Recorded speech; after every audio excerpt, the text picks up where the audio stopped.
Hi guys. Well, I was about to actually nix this whole live. I don't really like doing things when there's sort of errors, and I don't really like setting up episode 90. It might seem silly, but setting up episode 90 when it's actually 89, it's just like me being a bit OCD. But it's about to actually just pull the plug on the whole thing, but then I did find 89, so there it is.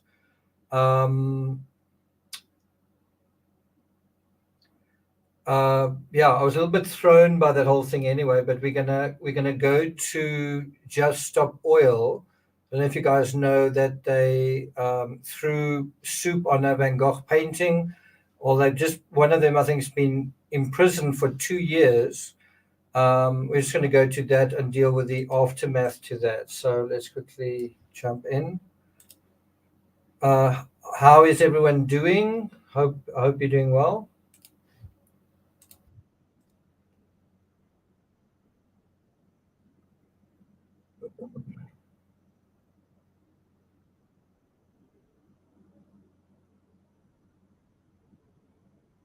So what they're doing now is they're putting glue on their hands so that they can't be easily removed from the painting. You can see the soup dripping off the frame there.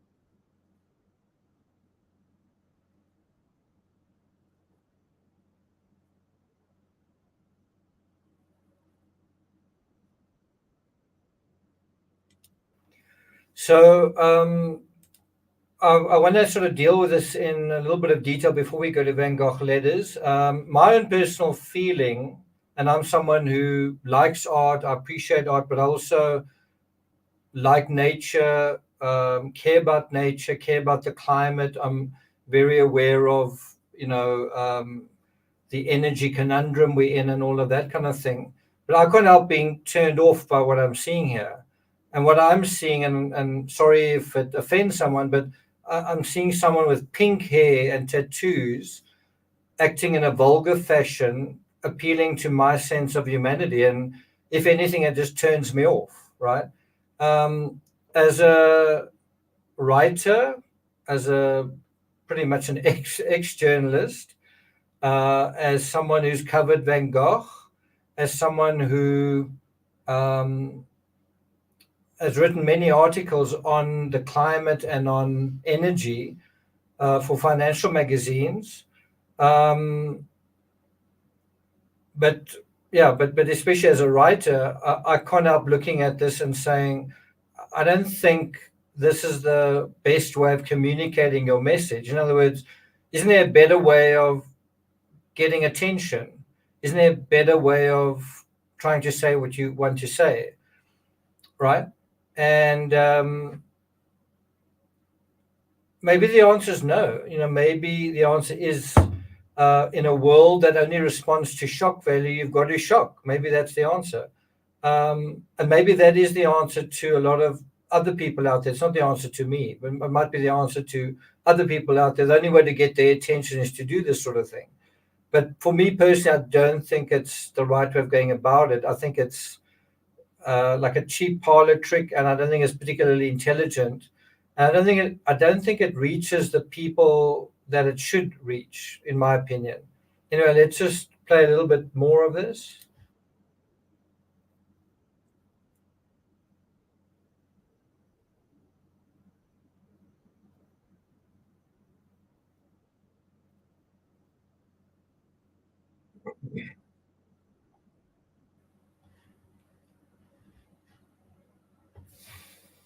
Now, what you're saying there is true. There is a lot of environmental destruction going on. Um, Big storms. You've just seen Hurricane Helene, fires all over the place constantly.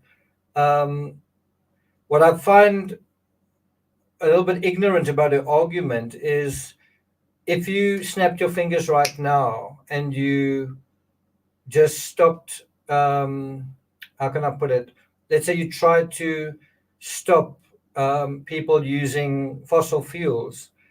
If you think that's going to make things cheaper, you're making a big mistake. And I'm certainly a proponent. I've got solar on my roof.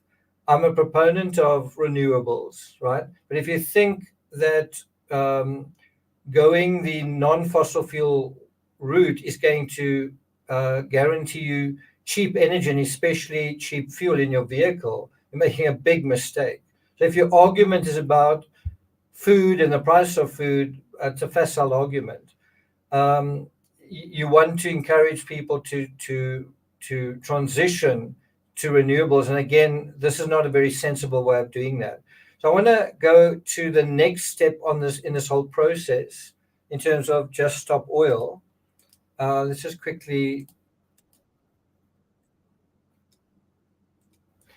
let's just quickly deal with that.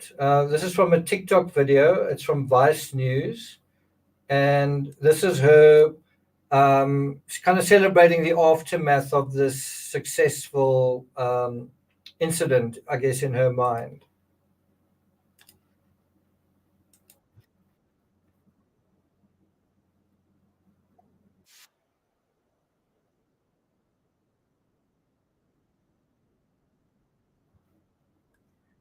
So she said she didn't do any damage, but that's not what the trial found. The trial found that they had indeed damaged the frame. The frame had to be cleaned and so on.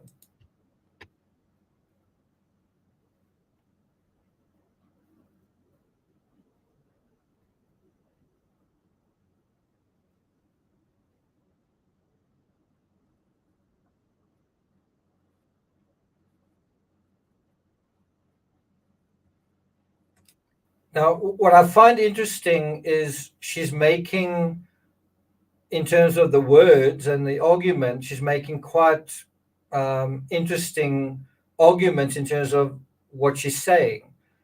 It's just, to me, the person who's saying it, the way she's dressed, the pink hair, doesn't make me want to take any of that seriously. And I do take it seriously, whether or not it's coming from her. But it coming from her actually minimizes and diminishes it as far as I'm concerned. Anyway, let's go on to the next step in this little narrative.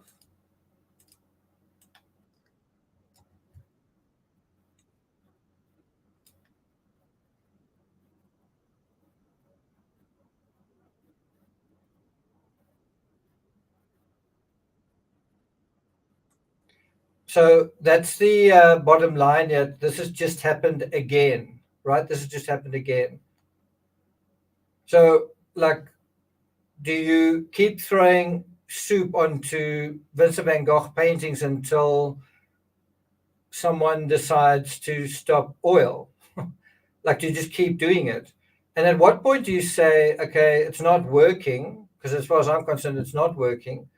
And then you say, well, we need to take the next step. Well, what is the next step?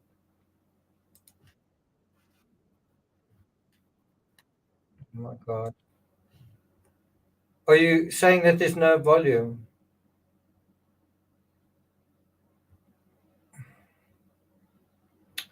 Definitely not.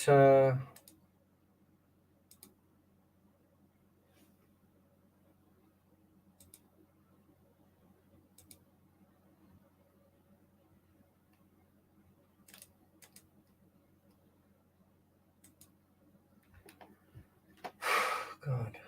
Okay.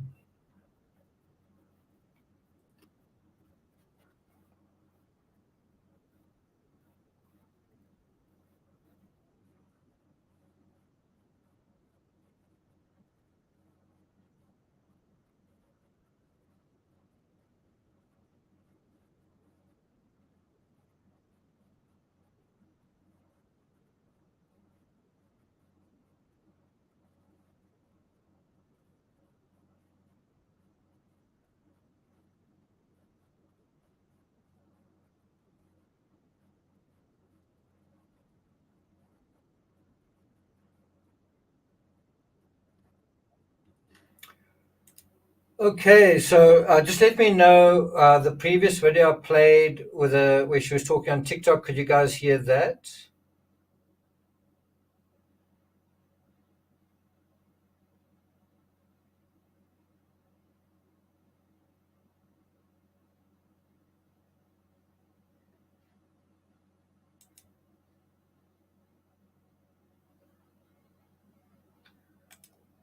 So you couldn't hear this video. Could you hear the first one? Could you hear the first video that I played?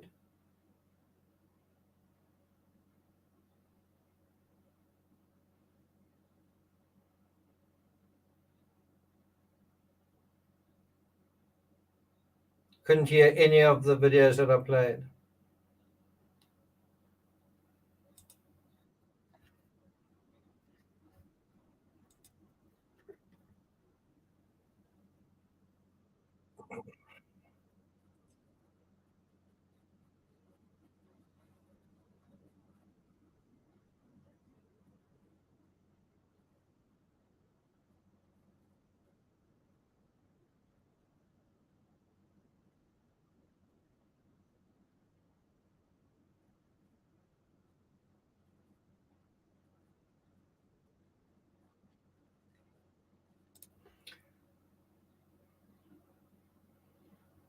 Okay, so you say you can't hear any of it. Okay. Well, I'm definitely doing what I normally do here. I'm not quite sure why it's not working.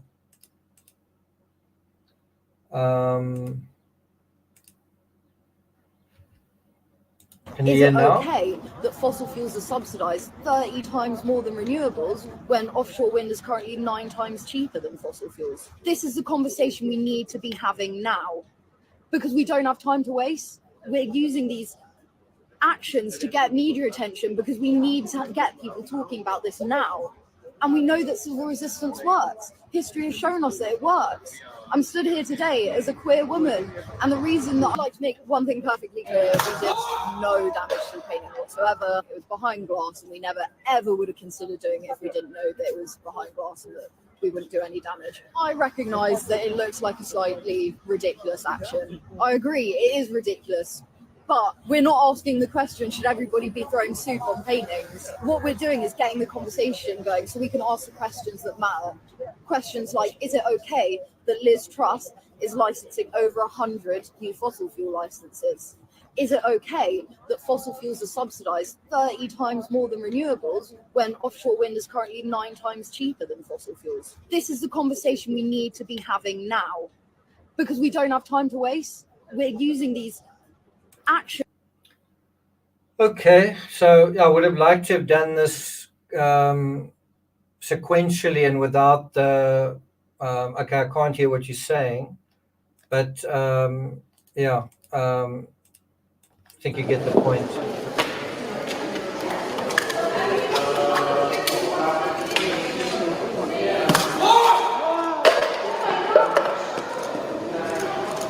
Security.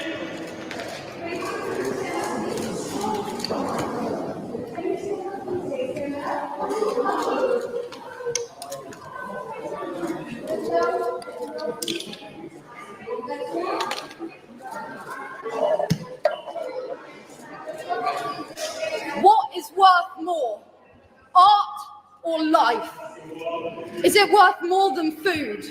Worth more than justice? Are you more concerned about the protection of a painting or the protection of our planet and people? The cost of living crisis is part of the cost of oil crisis. Fuel is unaffordable to millions of cold, hungry families. They can't even afford to heat a tin of soup.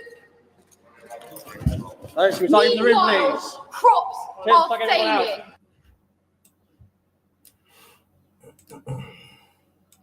They've done it again. Climate activists have thrown soup over Vincent van Gogh's Sunflowers painting in London. 3 protesters from Just Stop Oil tossed the tomato soup over Sunflowers 1889 and Sunflowers 1888 on Friday. It happened just an hour after 2 others were sentenced to prison time for a similar protest with one of the sunflower paintings in 2022. Phoebe Plummer will spend 2 years in prison, and Anna Holland received 20 months from that incident. Plummer got additional time for protesting in the road. Just Stop Oil is pushing back on the UK government's plans to grant new license for fossil fuel production. These are just a few of the Just Stop Oil protests that have made headlines. You may remember back in June, members of the group spray painted Stonehenge, covering some of the structure with orange marks. Turns out Just Stop Oil used orange corn flour and it washed away without damage. In total, 25 Just Stop Oil supporters have gotten jail time for their various climate protests. For Straight Arrow News, I'm Jack Almer. To get all your latest news headlines, download the Straight Arrow News app today. Okay, so that's kind of just what I wanted to talk about. And then there's also the end result, which is that they actually got sentenced. I think she's being jailed for, is it 2 years? Let me just bring that up. And what do you think about that? Do you think that she should be jailed for 2 years? Like, do you think that's a fair sentence? Do you agree with that sentence? Is it appropriate?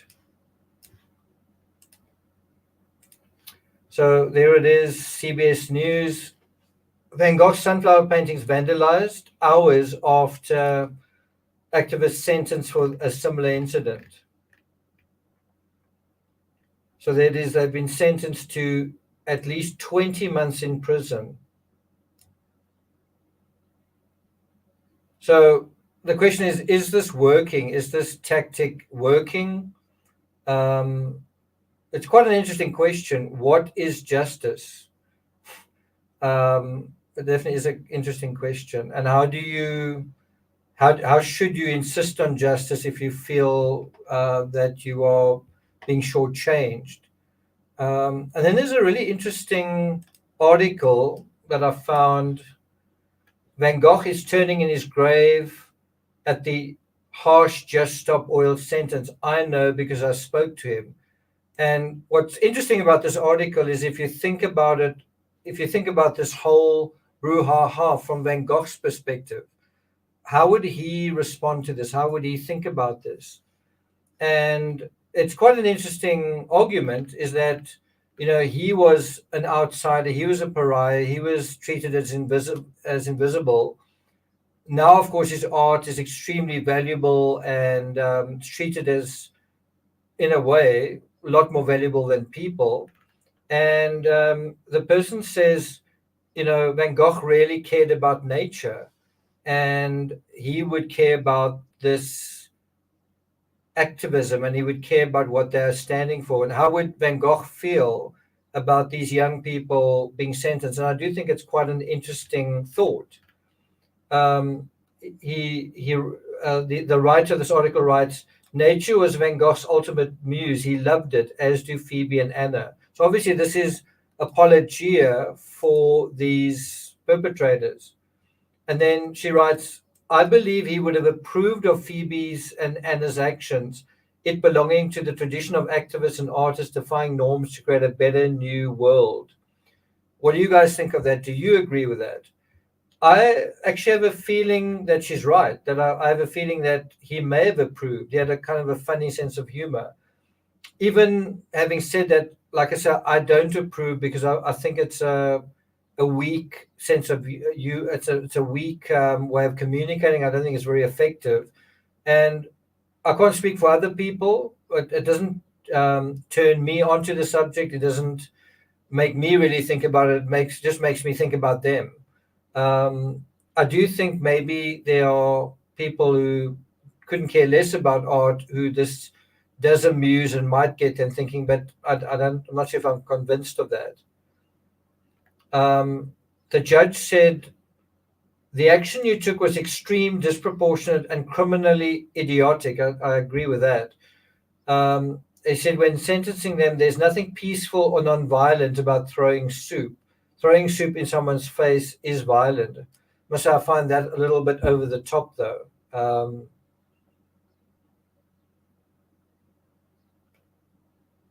Anyway, It's a tragedy that the decision was left to an arrogant judge who views the action solely as an extreme harm to society. Was this an extreme harm to society? Anyway, I guess another way of looking at it is the way to deal with our issues today, to go and throw soup at important paintings. I mean, think about this in an extreme way. So let's say they succeeded and certain things were shut down. Would you want a future where hundreds of people go to art galleries every day and throw soup at paintings and then say what they want to say and then people listen to them? Like, is that the world we want to live in as well? Because in a way, I'm not kidding when I say this, in a way, that to me is a lot of the true crime genre. It's basically throwing soup at paintings and people are really shocked, but they're also amused. It's not really about dealing with the actual thing in a serious way or in an intelligent way. It's dealing with it in a flippant way that they know is going to amuse and shock their audiences, and that's all they feel that they need to do, right? Anyway, so I'm going to go into Van Gogh letters. I don't think I'm going to do very many, just because I actually did a triathlon earlier today. What's now yesterday, but today your time. Feeling a little run down, so I'm not gonna. This is going to be a short Van Gogh letters live. What else did I want to say regarding that? Lamb Tune says, stop big oil is definitely a front. Oh, that's not what I think.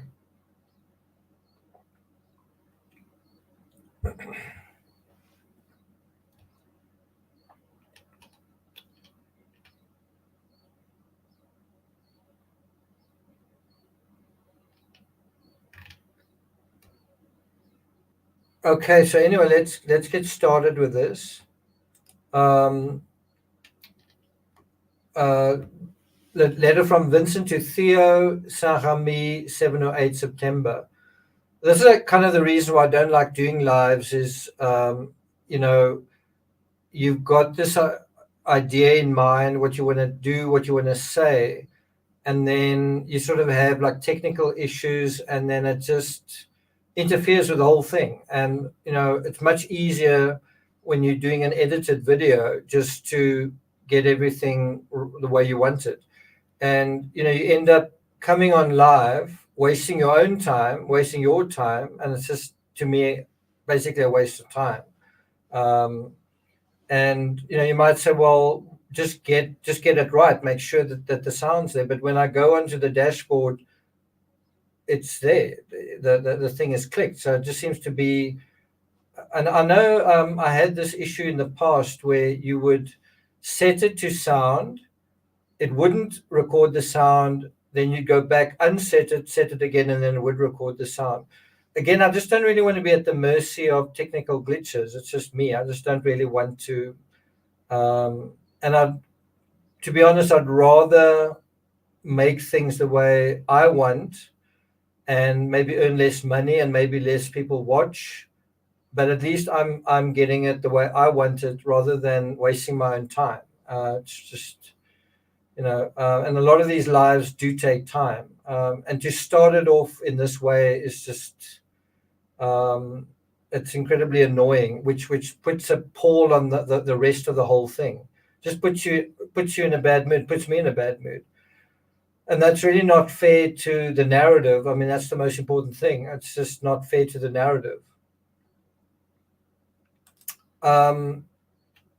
So let's deal with this letter. My dear Theo, I think what you say in your letter is quite right, that Rousseau and artists such as Bodmer are in any case men, and that one would want the world to be peopled with men like them. Indeed, yes, that's how I feel. So as we go through this letter, thanks a lot for that, Deborah. As we go through this letter, think about what that woman said about how would Van Gogh think about these Just Stop Oil people, bearing in mind he spent quite a long time in a madhouse, right, dealing with mad people and tolerating mad people. Anyway, goes on to say, and that J.H. Wissenbroek knows and does the muddy towpaths, the stunted willows, the foreshortenings and the skillful and strange perspectives of the canals, as Dumier does the lawyers. I think that's perfect. Kierstek has done well to buy some of his work. The reason people like that don't sell is, I think, because there are too many dealers trying to sell other things with which they deceive and mislead the public. Do you know that even today, when I chance upon the story of some energetic industrialist, or even more of some publisher, I still feel the same indignation, the same rage as I used to when I was with Goupil and Key.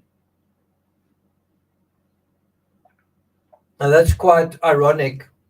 Okay, he's not talking about an energy industrialist, but a energetic industrialist. But he did seem to have a gripe with kind of the corporate world. Would you agree with that? You kind of, I mean, he really does have his knives out for his former employer. And I have to say, I worked for a major media house in South Africa, and I really don't have a lot of nice things to say about the company. I don't have a lot of nice things to say about my colleagues. I did write a book called The Devil Smokes Daniel. It's like a parody. That was basically my thoughts about that whole Holocaust of experience. To summarize that whole thing, I was let's just call it what it is. I was a wannabe writer working for a media company, and they made it absolutely clear that I would not write for them. Like it was like you're not a writer, you can't write, you don't know how to write. And I'm sure there are people out there, would go, that's exactly how I feel about you. Yeah, you don't know what you're doing. Anyway, that's how they felt. And then I would be published in other newspapers and magazines. So it was like, you can't write, you don't know how to write. But then when I would be published somewhere else, then they got very uncomfortable and they said, well, we don't want you to write for them as well. But I'm like, but I thought I can't write. Like, I've just proved that I can. I'm being published in it. No, we don't want you to write for anybody. So I said, well, why can't I write for you guys? And then I think that happened for a while. And then I got into trouble ultimately for writing for them. And then, anyway, that's the long story short. Since then, I've published over 100 books, and you might say, well, that's actually more evidence that you don't know how to write. And you can go down that whole story, and some people would say that is evidence that you don't know what you're doing, and someone else would say that is someone who worked like Van Gogh did. He believed in himself in spite of what other people said. He worked very hard despite the scoffers and the doubters. Despite people criticizing him and whatever, he did make an effort, whatever. And it's in that sense that I definitely feel the same contempt for the people that I worked with. It's like literally like Van Gogh working for Goupil and Key, and them saying, well, that's slightly different. Them saying, you're not an artist, and we don't want you painting. We just want you to sell other people's art, but we don't want you to paint yourself. Can you imagine if he'd listened to that? Can you imagine if he'd taken that advice, or whatever you want to call it, to heart? And so you can tell that he has a very negative view of, for example, these companies. I kind of do as well, but I certainly am not bitter towards mainstream media in general. I don't look at mainstream media and say it's all fake news and and social media, and I'm a social media person, trumps that, right? So it's not out of bitterness, but I certainly can appreciate his feelings towards that. And then you take that into Just Stop Oil and you say, don't they have a point? Isn't there a bit of a, the powers that be that run the show and then they sort of run roughshod over everybody? But like I say, I don't think you can make the argument that if you get rid of oil, suddenly you're going to have cheaper food prices. I mean, that's maybe a 50-year plan. But anyway, that's maybe besides the point. Anyway, let's get back to this. So he says, I still feel the same indignation. Yeah, I do too. The same rage. Yeah. Life passes in this way. Time does not return. But I'm working furiously for the very reason that I know that opportunities for work do not recur. So that's what he's doing now. He's in the asylum. It's September. He's kind of working between episodes. And he's trying to stay motivated even though things aren't looking very good. He's not in a good place. His brother's gotten married. His brother's having a child. All the other artists are kind of participating in the World Fair in some way, or just in some other way. They are moving forward where he's not, doesn't have that same sense. And he's just painted Starry Night. He's just created a seminal work of art, but there's no one to acknowledge that. And so in that silence, what does he do? Does he become depressed, or does he somehow pick himself up and continue? Right? And that is an incredible lesson in terms of life, is you may have achieved something and the people around you may be too ignorant, might just not be the right time. The culture that you live in just might not be ready for certain things. And the fact that you're not validated, does that mean what you're doing isn't valid? And it's a very difficult area to go into this, because there are so many people who are deluded, genuinely are deluded. There are so many people who genuinely are not in the real world. Would you say that Van Gogh is one of them? Would you say we're dealing with an artist here who's basically off his rocker? That he doesn't know what he's doing. He's not in the real world. He's basically cuckoo. Or are we dealing with someone who's actually sensible, but the people around him aren't? And I don't mean generally, I just mean in terms of art. The people around him don't understand what he's doing.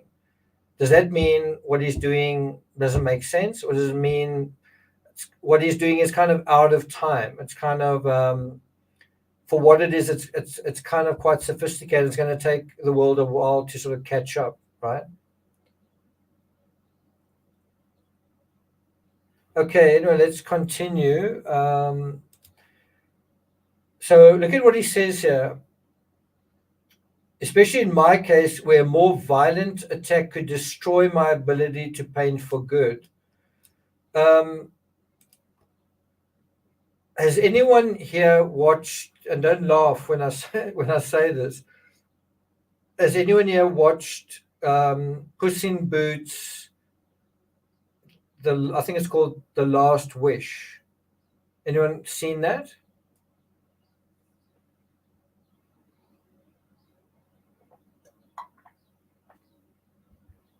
Yvonne, thanks for joining us. Has anyone seen Puss in Boots, The Last Wish?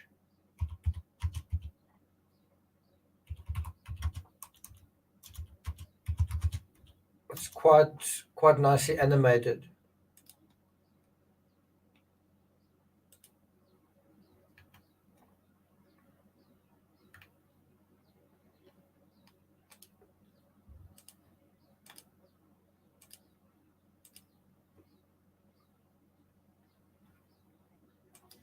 So here's an article on it. And this is about creating a contemporary fairy tale. Well, I would really recommend you watch it, even though it's kind of, you would imagine that it's content for kids. It's actually got quite a grown up message, and it's really about Puss in Boots has lost 8 of his 9 lives, and he's got 1 life left, and he suddenly goes from being this larger than life character, this very heroic, super confident figure, to this trembling, anxious shadow of his former self, right? And he literally is this incredibly larger than life figure who gives up on his life. He throws away his hat, he throws away his sword, he takes off his boots, he becomes a kitty cat like any other kitty cat, and he kind of retires, but basically gives up, where he goes to like a what do you call it, a shelter for cats, and he's just one of the other cats, and where he was this distinguished gentleman type cat who would eat in restaurants, he now eats out of a kitty bowl, and basically has become this pathetic shell of his former self. And what's happening to him is he's really just overcome with anxiety. Like, he's the same creature, but now that he knows he's only got 1 life left, he becomes extremely afraid of everything. And what you're seeing in this picture, let's just pull it up. There's this wolf with red eyes that keeps pursuing him, and it's no surprise that the wolf is death, or or death is symbolized through this wolf, and so that is actually what Puss in Boots is afraid of. Is afraid of dying. And how do you live it's the challenge for all of us. How do you live life to the full in the face of death? How do you balance both of those things? Do you just forget about death and just put it completely out of your mind? Or do you think about death all the time and like wake up with a post-it, one day you're going to die, and tattoo that on your arm? Like, how do you deal with it? And it's a very good analogy to what Van Gogh is saying here, where he says, more violent attack could destroy my ability to paint for good, right? And if you think about that, think about just how his existence is now threatened at the very root. Like, he's thinking, at any moment I could have some kind of random attack and I'm not going to be able to paint anymore. And so how does he respond to that?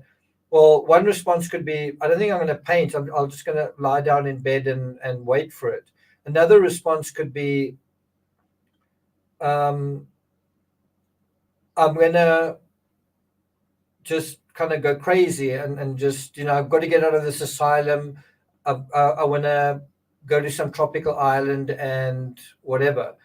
And then there's the middle road where he says, I want to paint something really good. Like, before this is over, I still feel I haven't really painted the way I know I can paint. And I suddenly feel like I'm running out of time, right? And I actually think that's probably one of the best ways for anybody to balance the reality of our mortality with the reality and the practical reality of life, which is to say, time's not infinite. You don't have, you need a little bit of urgency because time is marching by. You're not going to be young forever. You're not going to be healthy forever. You're not going to have certain opportunities forever. And so you need a bit more urgency. I think sometimes we operate under the misassumption that we have oodles of time, that there's always tomorrow. Well, maybe not, right? So I do recommend you watch this. It is very over the top at times, but give it a chance. Anyway, so look at what he says. During the attacks, I feel cowardly in the face of the pain and suffering, more cowardly than is justified. And you'll see in this movie you'll see how this cat that is so egotistical, so narcissistic, lovable, but also so full of himself, goes from that to absolutely cowardly when he realizes, oh shit, I've only got one life left. And suddenly you see that the veneer of the ego is actually very fragile. Something that seems totally impenetrable to anxiety is extremely penetrable, right? Because it's character is a vital lie and ego is a mask, and that mask can fall away really, really quickly. That's why you want an authentic sense of yourself, not a veneer, not a mask, not a vital live character. You want like a real existence that addresses the problem of life, right? But it's completely natural to struggle with that. And so he says here, I feel more cowardly than is justified. And perhaps it is this moral cowardice itself, which previously I had no desire to cure, that now makes me eat for two, work hard, and limit my relations with other patients for fear of falling ill again. And then he says, in short, I am trying to recover. And those words really stand out to me because I remember I believe it's the Power of Art with Andy Serkis. Andy Serkis, the guy who played Gollum in Lord of the Rings, he plays Van Gogh. He dramatizes this moment where he's sitting in his room. And I think I've mentioned this to you. And he says, I'm trying to recover. I'm trying to recover. And there's no guaranteed outcome here. There's no, even if he recovers, what's going to happen after that? But the only thing he can really work on is trying to recover. And it's not going to take days or weeks, it's going to take months. And then he says, he feels like someone who is meant to do that, right? But then makes for the bank because he finds the water too cold. Now, ironically enough, I did a triathlon Saturday morning, and that water was extremely cold. It was an extremely tough day at the office, I must say. And I'd love to sit here and say, the whole thing was a triumph because I've been injured for about 2 years. So in the same way Van Gogh was in an asylum for a year, it was a year of his life that he wasn't fully alive and wasn't able to, be alive and have the freedom to do what he wanted to do or to be who he wanted to be. For about 2 years, because of a knee injury, I've felt quite hobbled in a way that I haven't been able to express quite an important dimension of my life. And then I did this triathlon yesterday, and I'd love to say it was a celebration of life, and it was, amazing that I could run again, and I'd regained something I thought I'd lost, and all of that is true. I mean, it is something great, and it is a milestone, it is good, but it was also an incredible sufferfest. It was also very hard, and if I compare who I am now on the other side of the injury to who I was before, where I could do half Ironmans and the Ironman and just was much, much stronger person physically, it's definitely quite devastating, to be honest, definitely quite devastating. But what do you do with it? Do you say, okay, life's very hard, I might as well dig my grave now and jump into it? Or do you say, well, let's work with what we have, and that's the answer. What can, not who's to blame, but what can I do? What work is there to do? And look at what he says here. I'm eating for two, I'm working hard, and I'm limiting my relations with certain other people that don't influence me very well. But the emphasis being on hard work. And although it doesn't always work out that way, sometimes you work hard and you don't get a reward, or you work hard and you do, but someone else works a quarter as hard and gets 10 times the reward. Usually hard work does pay off in some way. and that's quite a good thing to invest yourself in, because what are the alternatives? Anyway, he goes on to say, my dear brother, you know that I came to the south and threw myself into work for 1,000 reasons, looking for a different light, believing that observing nature under a brighter sky might give one a more accurate idea of the way the Japanese feel and draw. So there's a reference to what she said, observing nature, that Van Gogh is turning in his grave at these kids who care about nature, right? Is he? He could be. Wanting finally to see this strongest sun, because one has the feeling that unless one knows it, one would not be able to understand the pictures of Delacroix as far as the execution and technique are concerned. And because one feels that the colors of the prism are veiled in the mist of the north. All of this remains more or less true. Then if one adds that heartfelt leaning towards the south, Daudet described in Tartarin, it's a book he's talking about, and the fact that from time to time I've also found friends and things to love here, then you will understand that however horrible I find my illness, I have the feeling that I've formed ties here that, so that's quite a powerful sentiment that, he's lost his ear, he's lost his home, he's lost his life in all, he's lost his freedom in a sense. And he actually has quite a positive review of the whole thing. He says, I formed ties here that are important. He says, I've found friends and things to love here. And one also wonders that the prostitute that he gave his ear to, was she one of them? Then he says, despite all this, it could be that I shall be returning to the north fairly soon. Well, that turned out to be quite pretentious. Yes, for I shall not conceal from you that in the same way that I am at present eating ravenously, so I have a terrible craving to see my friends again and the countryside of the north. So that's just another way of saying he's feeling really lonely, right? He's feeling pretty lonely. One thing that I noticed when I was preparing for Van Gogh, this episode of Van Gogh Letters, on the 19th, he writes 3 really long letters on that one day in September. And I remember kind of being in the same place when I was a teenager. I had friends at school, and I had best friends, but I definitely felt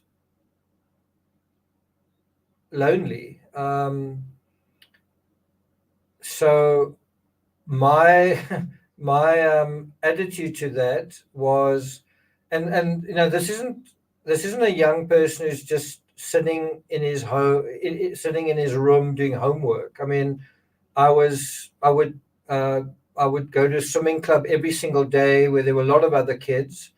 I would go to school every day, and like I said, I had quite a few friends at school. I would play hockey and I would play in a team, but I nevertheless felt quite lonely. And I think part of that loneliness was you living in a town that most people don't speak your language. And I mean that in 2 senses. Literally, that they spoke a different language, not a language I couldn't understand, just another language. And then also, you surrounded by people who, well, let's put it this way, you are a little bit different to those other people. And I think there's some communities where that's a lot harder than others. And I occupied this strange place where some people thought I was a nerd. So that they thought, well, you wear braces and you read a lot and you write a lot and you may be quite sensitive. And so you're a nerd. You're kind of the sensitive, weak guy. And we go to this school with strong guys who play rugby and they're tough and you're not tough, right? I'd like to see how many of those people have done the Ironman, but put that aside. Then on the other hand, I was a sportsman I'd gotten state colors in in swimming, in triathlon, in football, and so I was like a really good sportsman, but they weren't really that. Or my perception was that the people that I were my friends in sport I couldn't really talk to them about books, or I couldn't talk to them. So I was this weird kind of conglomeration of a nerd and a jock in a way, and I think I was a little bit hard to understand by both sides, if that makes any sense. And anyway, the bottom line is, for whatever reason, I felt quite lonely. And so how I tried to deal with it was I started writing letters, and I wrote lots and lots and lots of letters to people all over the world. So I had pen pals. And so I wrote to people in Australia and America, and I think Mexico and Canada and Ireland and all over Europe. And I spent so much time like writing these letters, and then sometimes you'd get a letter back and sometimes you wouldn't. And then sometimes you'd arrive home and there'd be 20 letters from all over the world. It was almost like, obviously it wasn't, but it was almost like fan mail, right? It's almost like fan mail. You go to the post box and there's just like letters all with your name on it and people telling you about their lives and whatever. And I actually went on and I met one of the people I wrote to. She went on to become, she went on to study at Cambridge, and she went on to become a doctor in zoology. And I think we watched Men in Black together it was either Oxford or Cambridge. So yeah, I went on to meet her, and I think she even was voted ultimately. She got some kind of award, Revlon's Unforgettable Woman, like in the UK. And she kind of said the same thing. She said, I just kind of feel lonely. I feel like I need someone, like a confidant in a way. But it was really strange meeting someone on the other side of the world who you could feel a sense of companionship with, but they couldn't be further away from you in the world, in a sense. But all I'm trying to say is I can understand what Van Gogh was trying to do here, especially on that particular date, I think the 19th of September. He writes a lot of letters with the idea that I need to get something back, right? That's kind of what's going on. And what the primary thing that's going on is he's feeling really lonely, and the best way that he can get some way to assuage that terrible loneliness is to write lots of letters. And if you think about it, writing a letter is quite lonely. Getting a letter back, although it's nice and someone's communicating with you, that's also lonely. There's not a person in front of you. You're still just getting a letter, right? And so, but that is how he was trying to, like where he says, I'm trying to recover.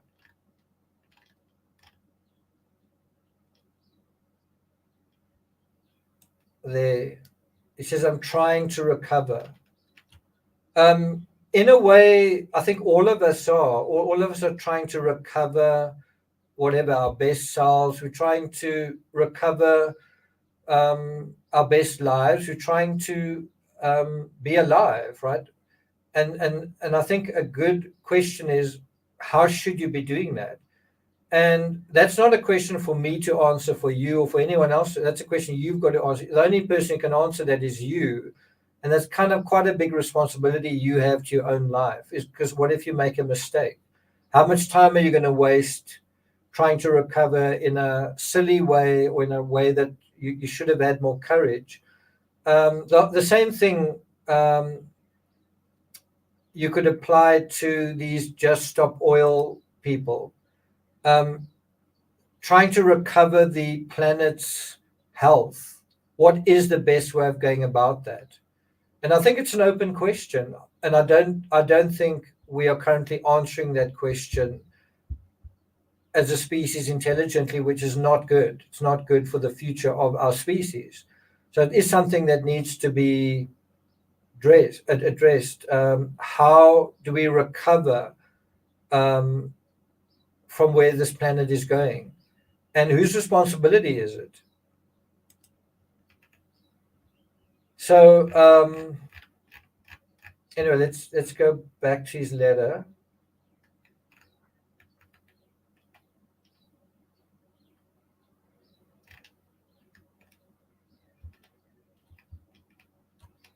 He says, when I see, just bring it up. He says, when I see that here the attacks tend to take an absurdly religious turn, I might also almost believe that this actually necessitates a return to the North.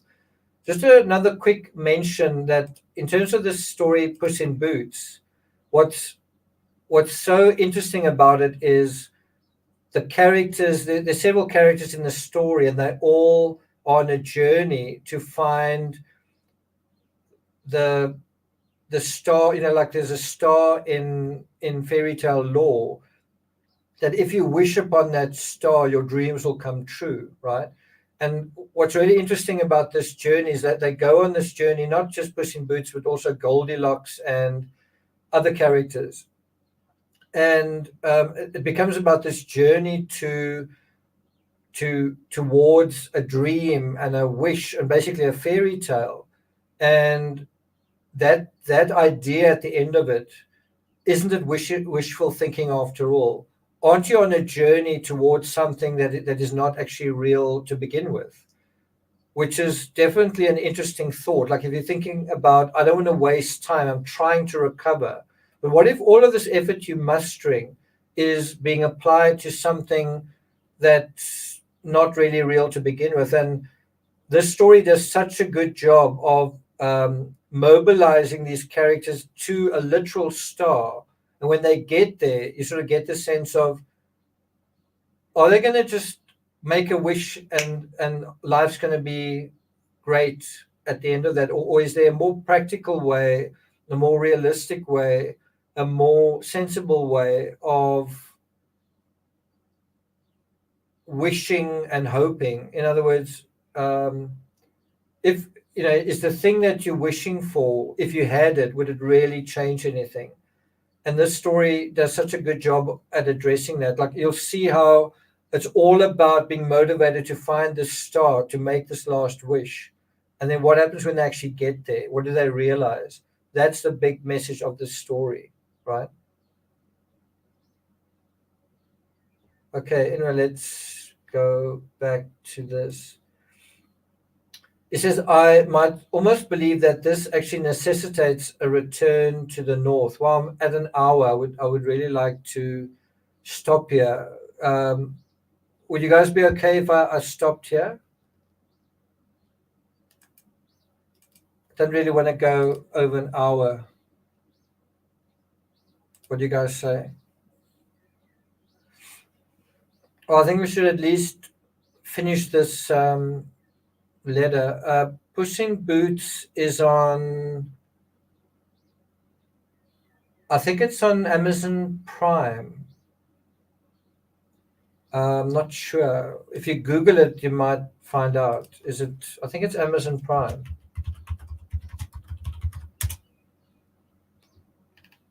Yeah, it should be. Okay, so he goes on to say, don't say too much about it to the doctor when you see him, but I don't know whether it comes from living so many months both at the hospital in Arles and here in these cloisters. In fact, I really shouldn't live in such surroundings. The street would be better. So basically saying, this is really not good for me. Living in these surroundings with mad people, it's not good for me. And again, this is a real lesson from Van Gogh. He's really in a very low place psychologically. He's at a very low ebb. And what's incredible about him, about his resilience, most people, I would say, wouldn't be able to survive psychologically in the same situation. They would self-destruct and they would just not be able to function again. And yet he picks himself up, but he also knows for my own sanity, I need to get away from these people. I need to get out of the situation. And that's often the most important step, is where you say, where you can recognize this isn't good for me, right? Whether or not you put yourself in a certain situation, it's really important to be able to recognize this isn't good for me. I need to get out of the situation. Okay. It says the street would be better than staying in the asylum. He says, I'm not indifferent, and even as I suffer, religious thoughts sometimes give me great consolation. I had a piece of bad luck this last time during my illness. That lithograph of Delacroix, La Pieta, along with some other sheets, fell into some oil and paint and was ruined. I was very sad about it, so I have been busy painting it, and you'll see it one day on a size 5 or 6 canvas. So he's talking about that. So he painted that because the original was sort of destroyed. And so he found a way to create something in its place. Excuse me. I have a copy of it, which I think has some feeling. Besides having seen Danielle and Les Odalisques and the portrait of Bruyas and La Mulatresse, however you say that, in Montpellier not long ago, I'm still under the impression they made on me. That is what uplifts me, and also reading a fine book such as one by Beecher Stowe or by Dickens. Again, it's always so fascinating to see just how, Van Gogh was a bookworm. He wasn't just an artist.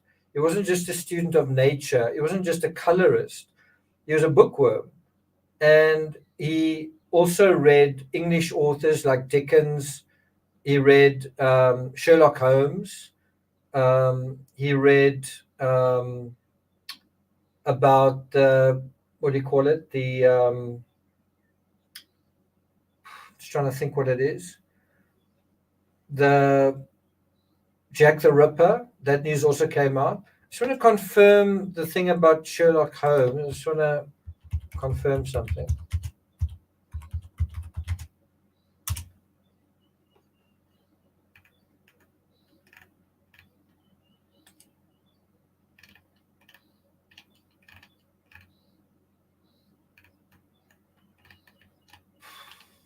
Anyone know when Sherlock Holmes was invented, if that's the word?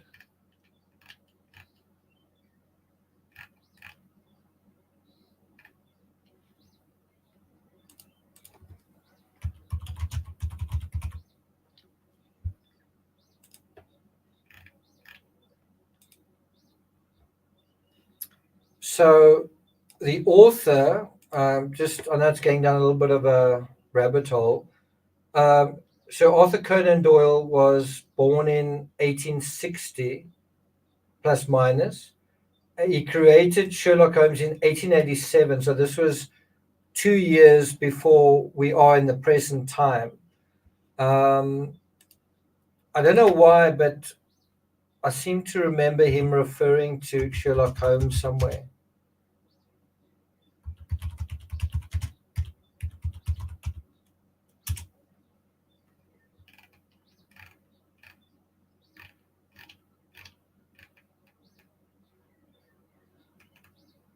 Anyway, but anyway, that does prove that he was a contemporary.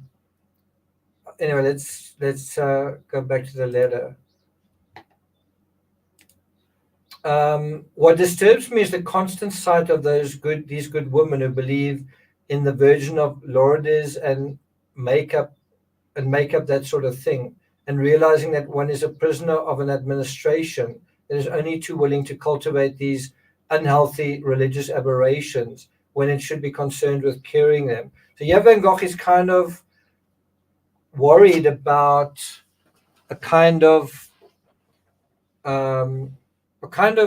fake news scenario going on in terms of the medical field, where his own doctors are promoting, he talks about cultivating unhealthy religious aberrations instead of trying to practically cure people.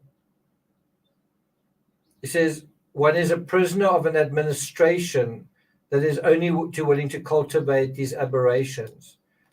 How is that different from the time we're living in right now? I mean, we are living in a culture right now that's also only too willing to cultivate unhealthy aberrations, right? So I say again, better to go, if not into penal servitude, at least into the army. I reproach myself with my cowardice. I ought to have defended my studio better, even if it meant coming to blows with the gendarmes and the neighbors. Others would have used a revolver in my place and had one killed gawking idiots like that. As an artist, one would have certainly have been acquitted. He would have been better. It would have been better had I done that, but I was cowardly and drunk, ill too, but I wasn't brave. So this is fighting talk, eh? He's saying, I should have defended my studio better. He's talking about the Yellow House. And it's very, very rare that he speaks in this way with contrition, regret. It's almost self-pitying, but it's not quite. He says, I should have defended the Yellow House better. I should have tried to hold on to it, even if it meant fighting with the police and the neighbors. You know, I should have held on to it. Like, I had every right to stay there. He says, others would have used a revolver in my place and had one killed gawking idiots like that. As an artist, one would certainly have been acquitted. I'm not quite sure if he's being serious there. It's interesting that he says, I was cowardly and drunk, ill too, but I wasn't brave. Think about those words. He specifically mentions drunk, drunk. And that is, I've always felt, a big part of why he lost his ear, regardless of who cut it off. I think him being, what's the word, like raging drunk out of his skull is why it happened, right? He says, I'm also very frightened in the face of the suffering brought on by these attacks. So I don't know if my zeal is anything other than what I said. It is like that of someone who means to do that, but then struggles for the shore because he finds the water too cold. That's the second time he said this in one letter, right? He said it before over here. There.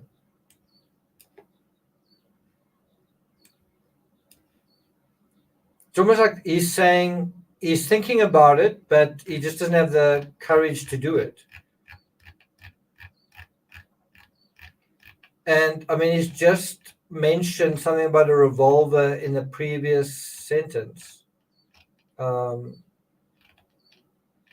This is such a long letter. So Yeri mentions using a revolver and the police, and then Yeri mentions, well, the water's too cold to do that.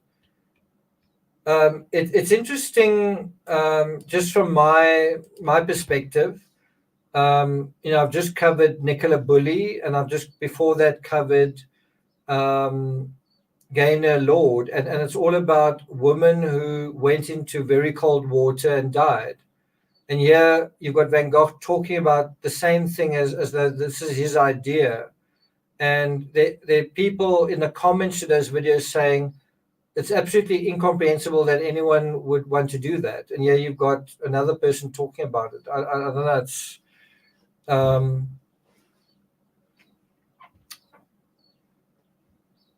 intertextual, if nothing else, right?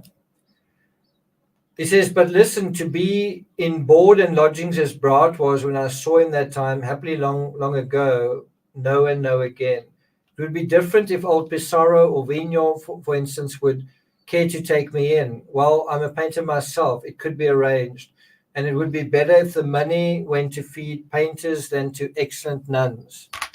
Now, again, one's got to wonder, this is how he feels money should be spent. How how does he feel the money for painting should be spent, even if it's money for his own paintings? It's just an interesting thought experiment.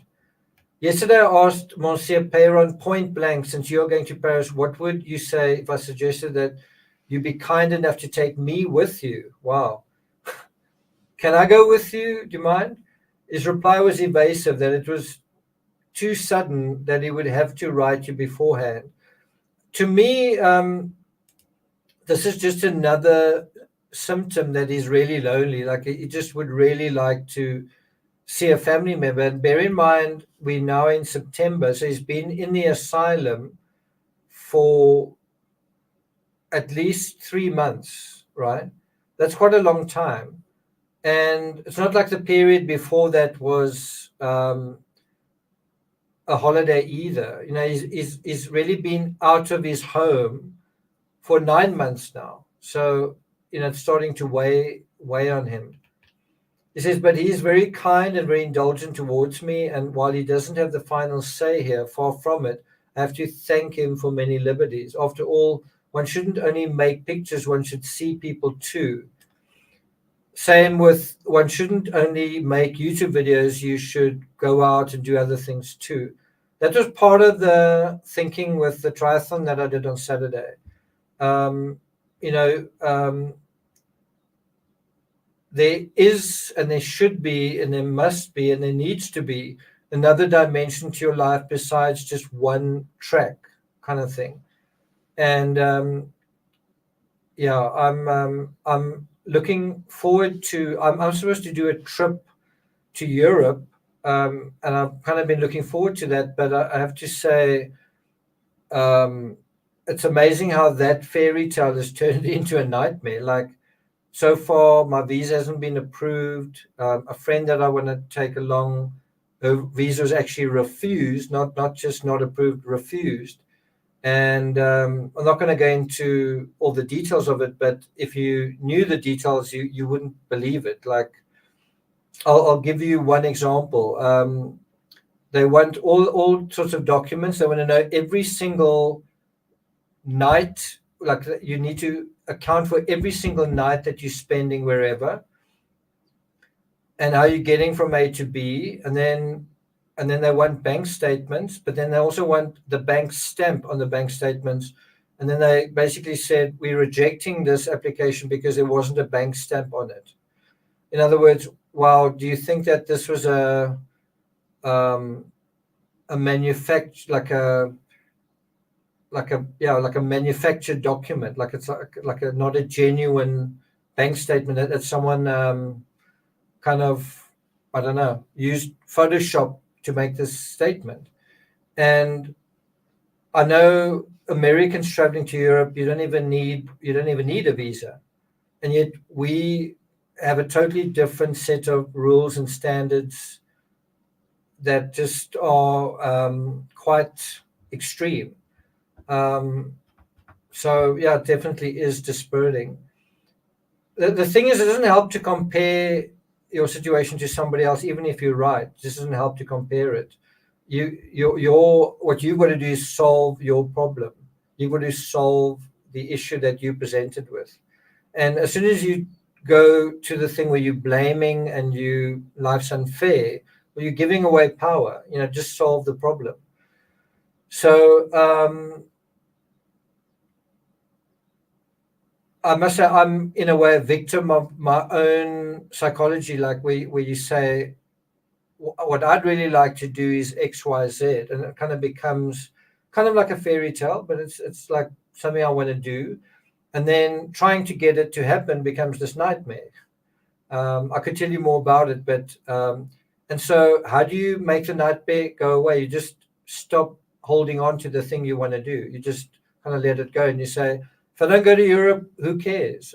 If I paid for an air ticket, it was quite expensive, but who cares if I've got to book another flight? Who cares if I've spent so much time working to save, and then you spend it on something, but then that money is lost? Who cares? Now, that's one way to just not have a heart attack, but who in their right mind is going to say, I worked all day on that day, all day on that day, all day on that day, all day on that day, and compared to somebody else, I worked much, much harder and I got far, far less. And then to add insult to injury, what I spent that money on is lost as well because somebody didn't feel that because you didn't have a stamp on a document, it's not valid. You know what I mean? If you think along those lines, which are sensible and intelligent and true, it's going to drive you crazy because it doesn't change the original situation. It doesn't change that. The best you can do with that is say, in this nonsense, in this illogical situation, what's the lesson you learn? Well, next time, give the visa authorities 6 months to assess your thing and give them the stamp that they want. That's what they want. Give them a stamp. Okay. Well, lesson learned.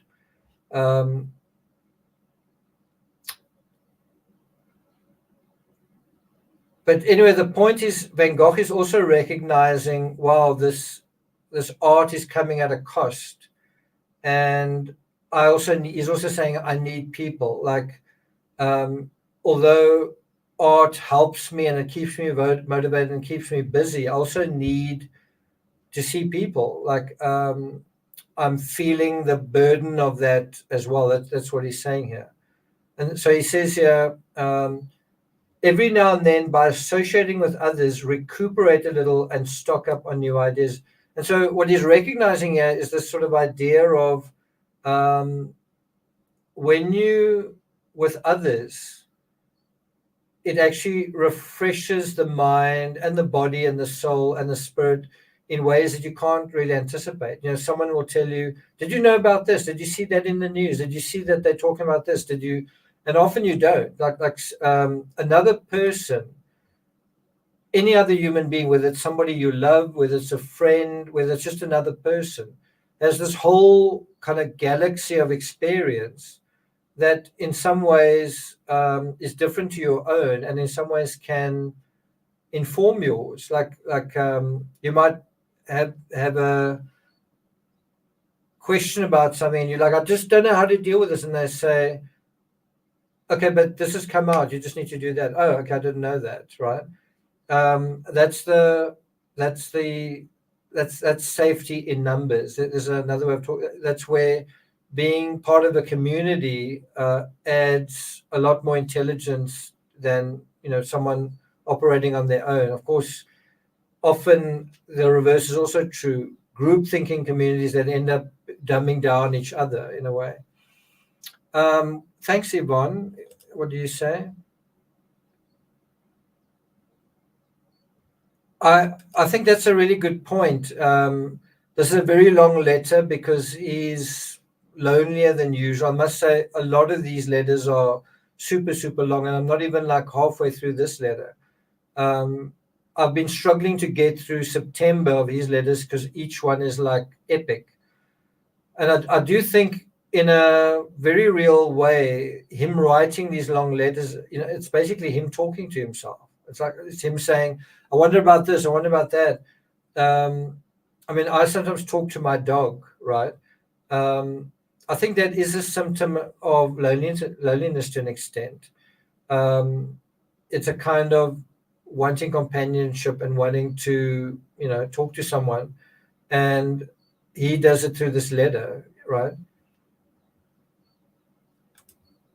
So good point, Yvonne. So he says, I've abandoned any hope that it won't come back. On the contrary, we must face the fact that I will have an attack from time to time. But at those times, I could go into an asylum or even into the town prison where they usually have an isolation cell. So it's quite grim what he's dealing with here. He's saying, you know what, this is not going to go away, but we can just deal with it as it comes up. If it happens, just throw me into asylum, then I'll come out again. If it happens again, throw me into a prison, we'll deal with it. But I can't just stay in this asylum the whole time, right? Then he says, don't be anxious. In any case, the work is going well. And look, I don't need to tell you that I've still got a lot of things to do, wheat fields, etc. I've done the portrait of the attendant. That's apparently a lost painting. It's interesting. And I've got a copy of it for you.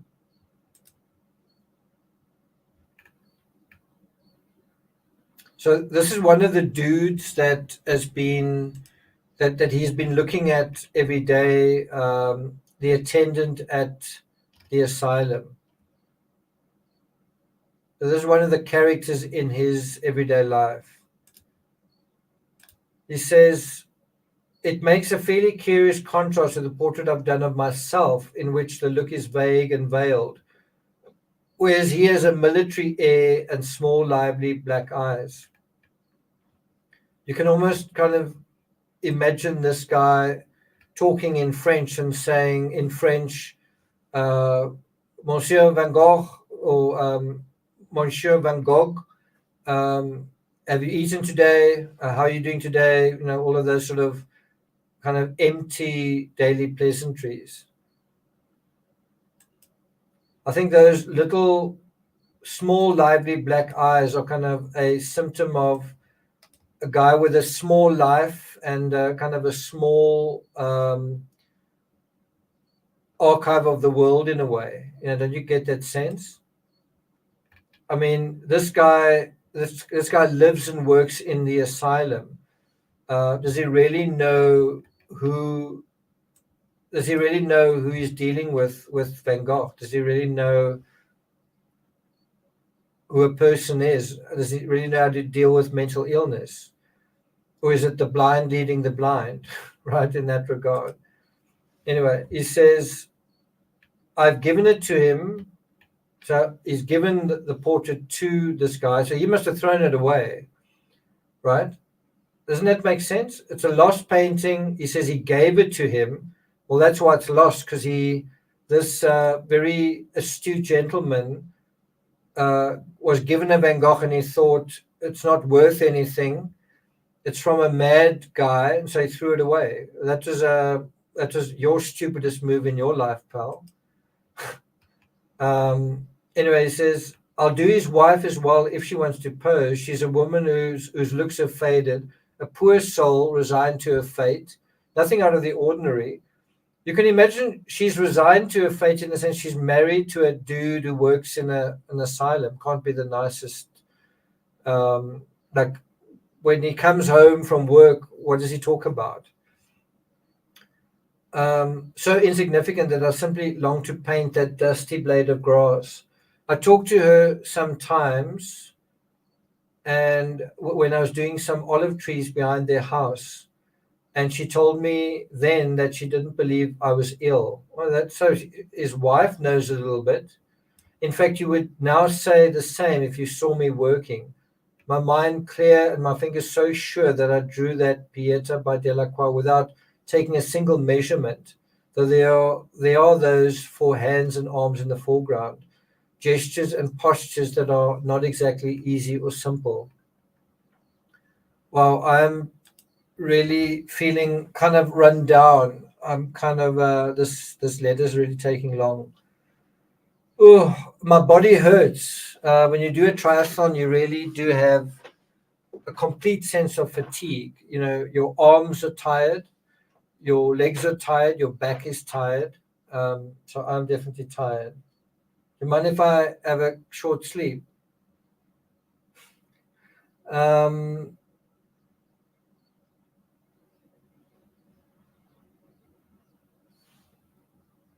Anyone mind if I quickly just nod off?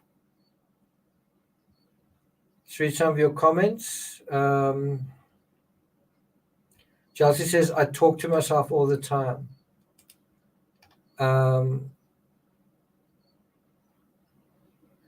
Some people get energized by other people. I do, but some people get drained by others. I must say I'm a combination. Some people energize me, not a lot. Most people drain me, that's for sure.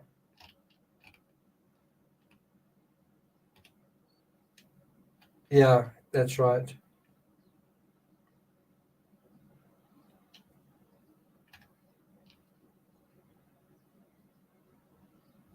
Good point. Okay. I'm not worried about leaving early. I just don't want to leave before this letter is done, but this letter is really taking forever. I'm barely halfway, and I mean, it's almost an hour and a half long live already. Just gonna let me show you guys a news article. You can just check it out for a second.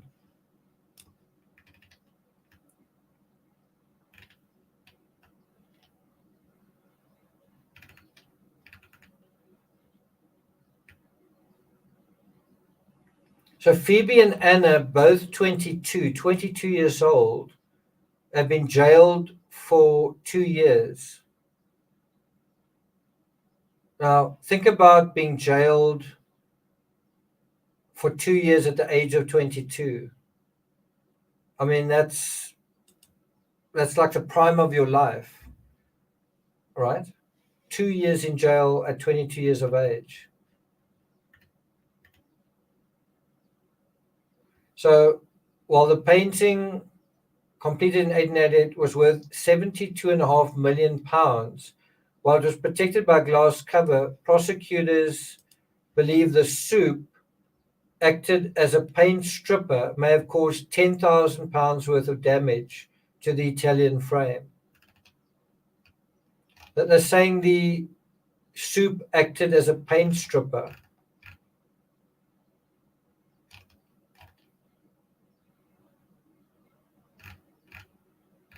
So it looks like they are a couple, doesn't it?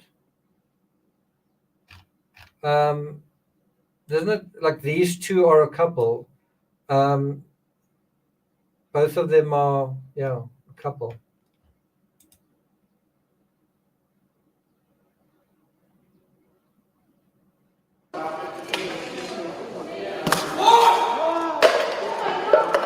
Of our planet and is going to take. Okay, time rest interval over. Let's continue. Please send the canvas soon if at all possible, and I think I'm also going to need 10 more tubes of zinc white. All the same, I'm sure that if one is brave, then recovery comes from within.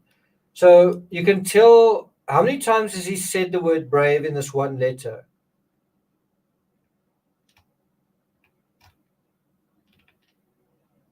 I think he said it 4 or 5 times already.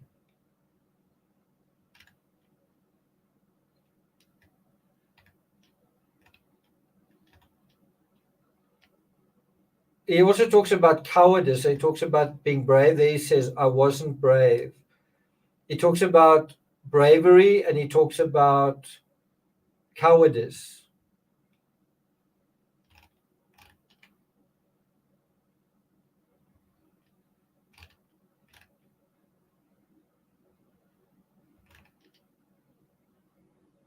He talks about other artists suffering mentally.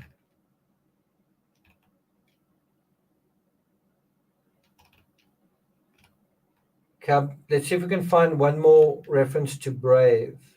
Well, there he says cowardly. He talks about moral cowardice. He talks about being fearful.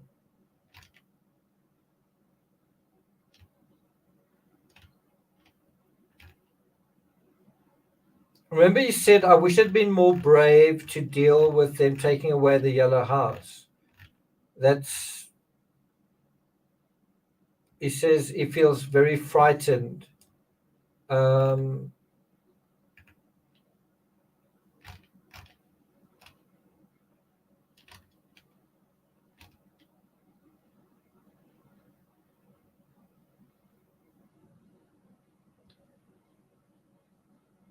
Just trying to find where it is. He says, I reproach myself for my cowardice. Anyway.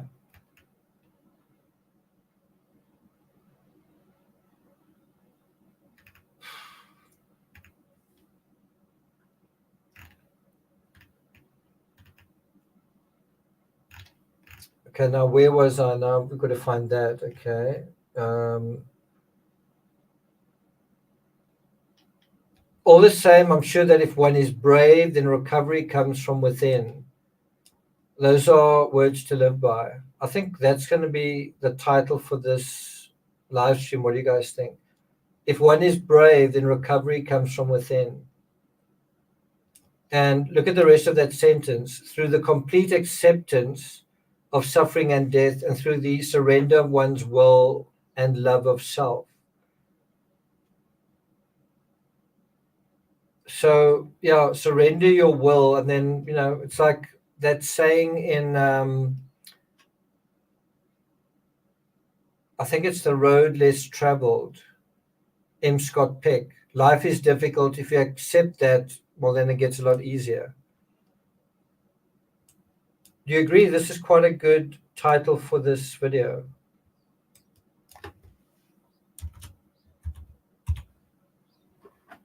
Are you guys with me?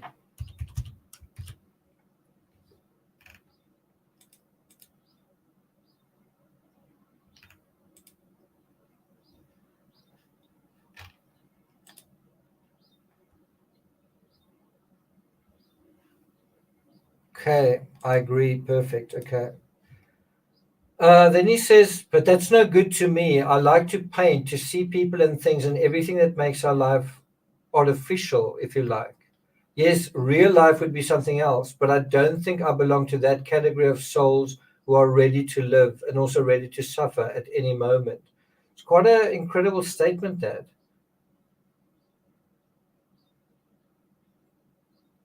He says, I like to paint, to see people and things and everything that makes our life artificial, if you like. I don't know if artificial is the word he's looking for. I think he means it doesn't feel real. And then he says, yes, real life would be something else, but I don't think I belong to that category of souls that are ready to live and also ready to suffer at any moment. I don't.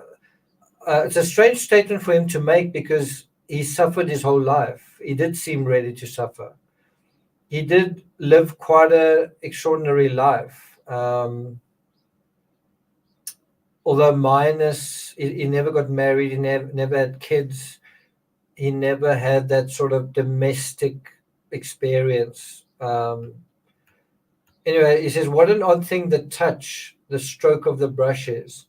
So here he's really talking to himself. He's sort of just following like a stream of consciousness. He says, in the open air, exposed to the wind, to the sun, to people's curiosity, one works as best as one can.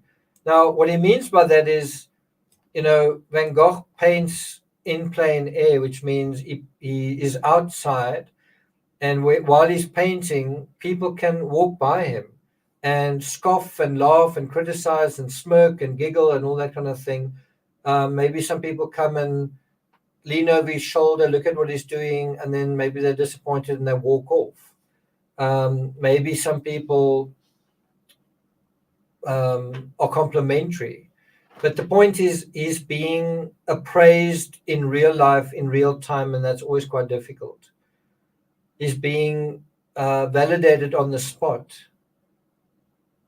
And so he says, yet that is how one captures the true and the essential, the most difficult part. So he's definitely someone who believes in authenticity, right? Being out there and painting what he's seeing. But when after some time one resumes the study and alters the brushstrokes in keeping with the objects, the result is without doubt more harmonious and pleasant to look at. And one can add whatever serenity and happiness one feels.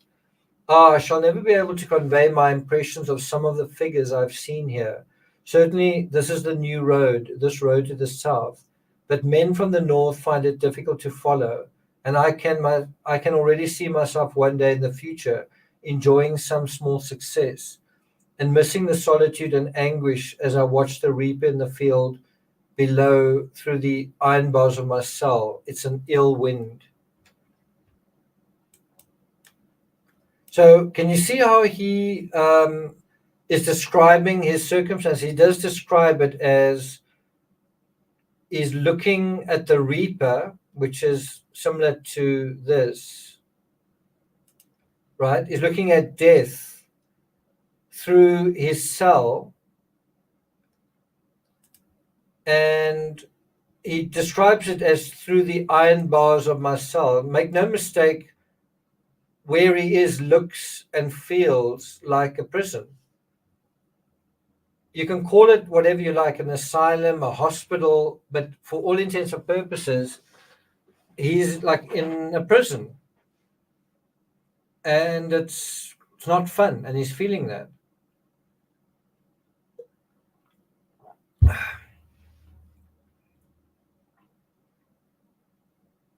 Yvonne says, I paint outside sometimes in the wind. It's often windy here. It's not easy. Okay. He goes on to say, to succeed, to enjoy lasting good fortune, one must have a different temperament from mine. I shall never do what I've done and ought to have wanted and pursued. I shall never do what I could have done and ought to have wanted and pursued. So there's another Van Gogh that's kind of looking at, it's almost like he's seeing a ghost version of himself, the happier version, the Van Gogh that lived happily ever after, that found love and found a different place in the world to this artist. And he's reflecting on that. And in a way that's very self-reflecting. I mean, this is supposed to be a letter to Theo, but it's really, in a way, kind of a monologue. It's him. It's kind of like a voiceover to his own life, right?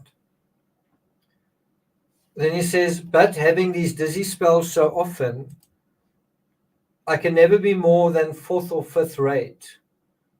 And he means that as an artist. I'm not going to amount to much, although I'm well aware of the worth and originality and superiority of Delacroix or Mallet.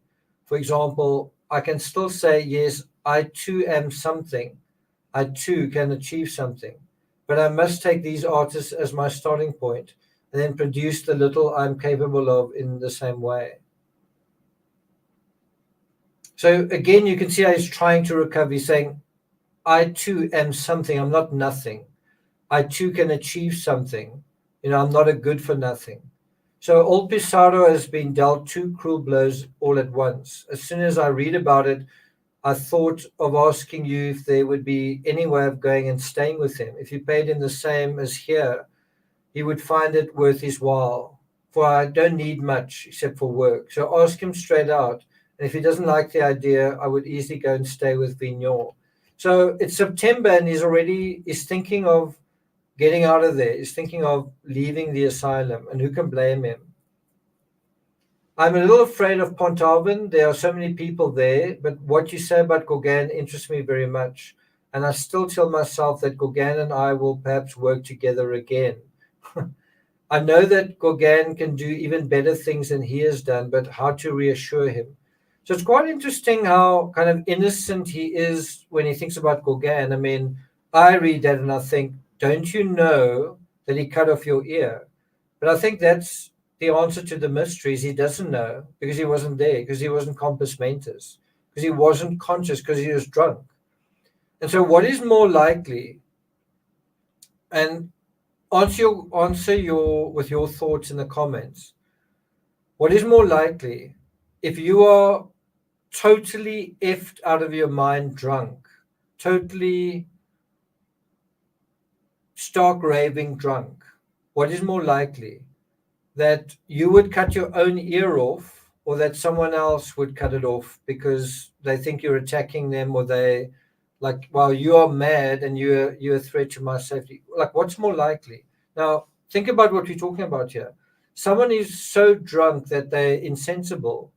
Are they going to have the discipline and the follow through and the ability to cut off their own ear? It's not like you just go snip and you've cut through your ear. I mean, it's a long sawing process. Or they're going to be able to do that. Conversely, someone who's completely drunk and who seems mad and who's like unhinged and perhaps angry and belligerent even, if that person basically attacks another person, could that create a more likely scenario to have your ear chopped off, and knowing that that person did own a sword and the ear is cut straight through, right? And I think that is a very good conclusion to that question. I think that's a very good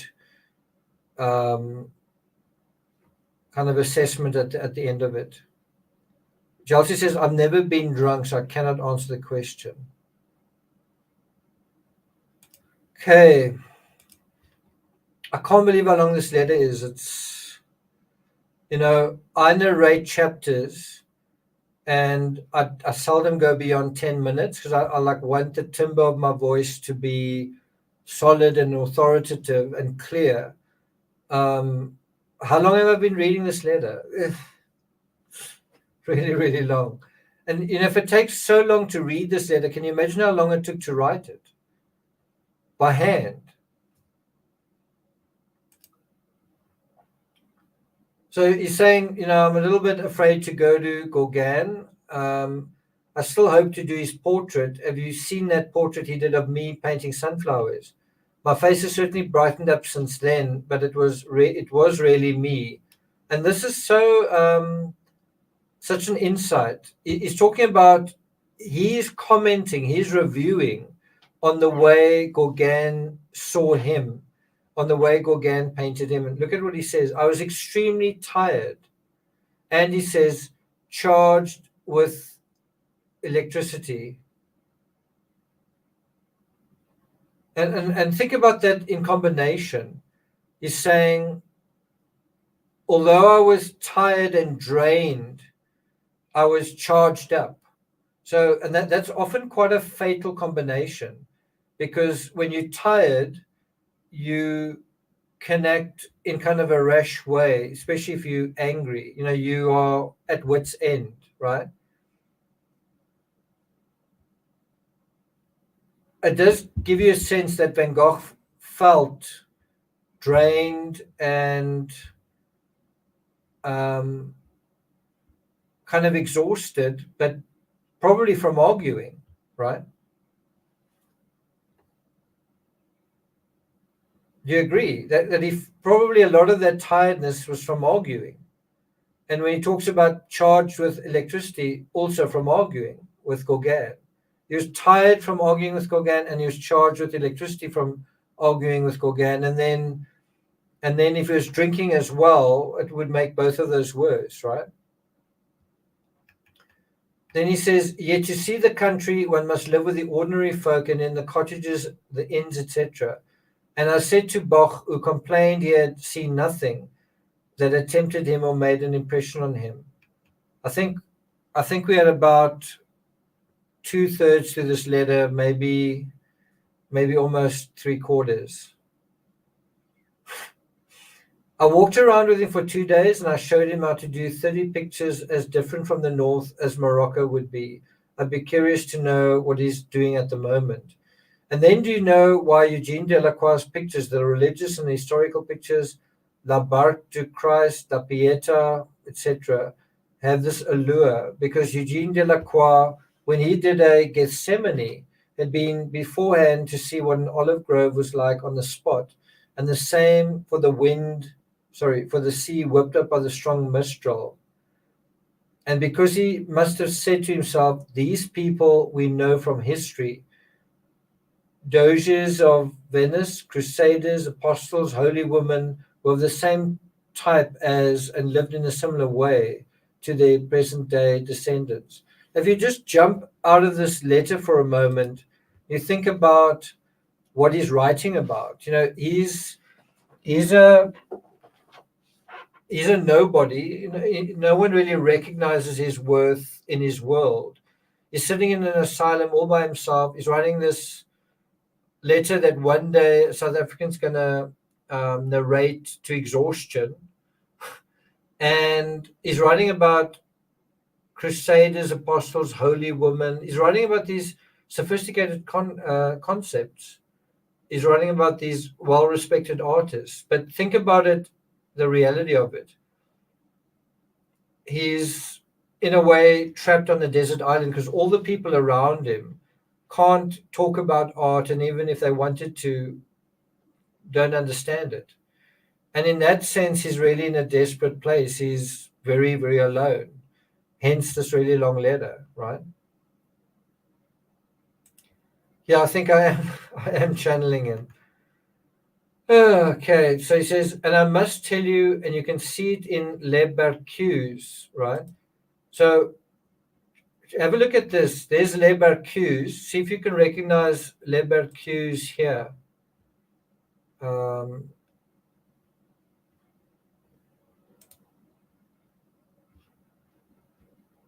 on.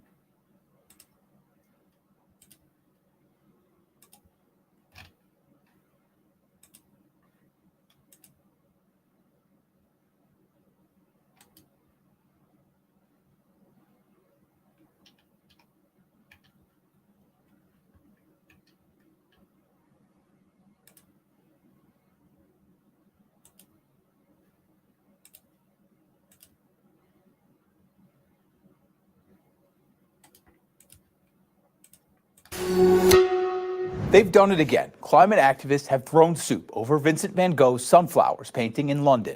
3 protesters from Just Stop Oil tossed the What do you see over here?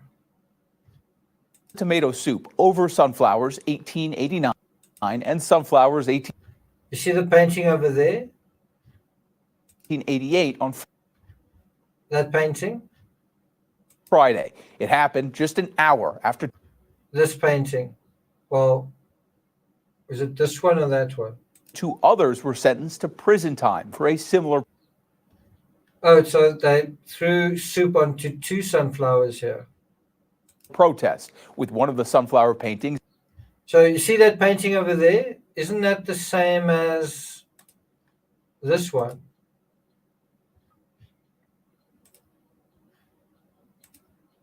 Isn't that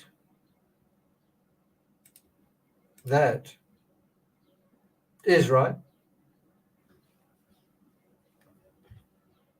Okay. Quite ironic, right? Anyway, it says, however unsuccessful and feeble that attempt may be, so that's what he's writing about. He's saying that this painting is feeble and how unsuccessful it is. Well, look where it is hanging in a London gallery. It's traveled to another country, and it's such a big deal that people are throwing soup on it to get the attention of the media. So is it really so feeble? But I'm just saying what a kind of sea change has taken place since when he was in the asylum, a total pariah, a total misfit, totally unappreciated in his time. And now he's so appreciated, so respected, such a big deal that people choose his art to throw soup on because other art no one's ever heard of or just doesn't quite have the same effect. It's like I threw a tin of soup on a Monet. What's a Monet? Okay, well, don't do that again. Van Gogh, everyone knows him, throw it on that. But just think about how unknown and lonely and nothing he felt at this time compared to where we are today. How things can change, right?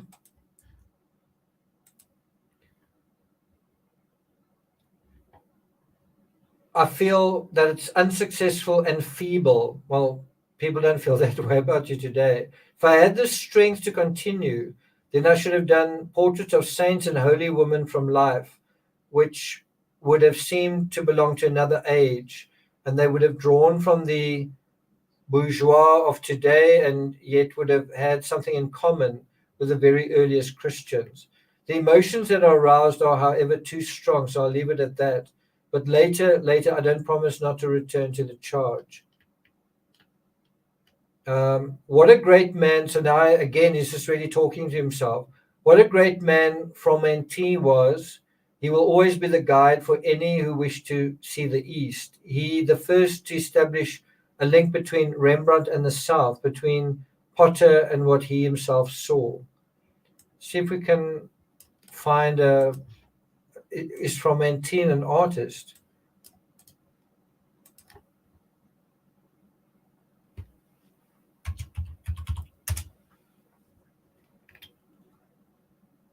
Some pretty impressive paintings. Eugene Fromentin. So this is the kind of art that he produces. It does have a bit of a Rembrandt feel to it, doesn't it?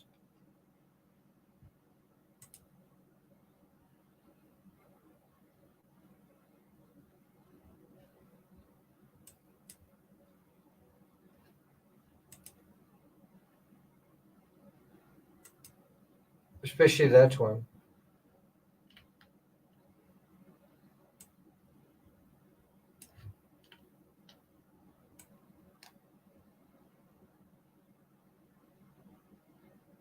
Falcon Hunt.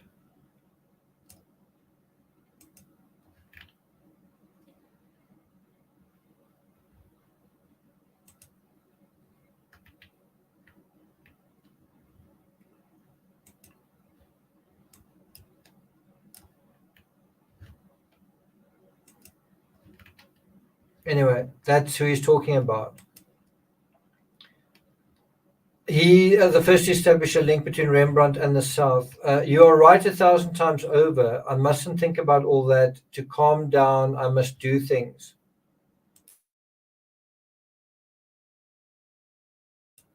For once, mute came to my aid. Well, I must say my throat feels quite raw. Something tells me I'm getting sick. It just feels like not good.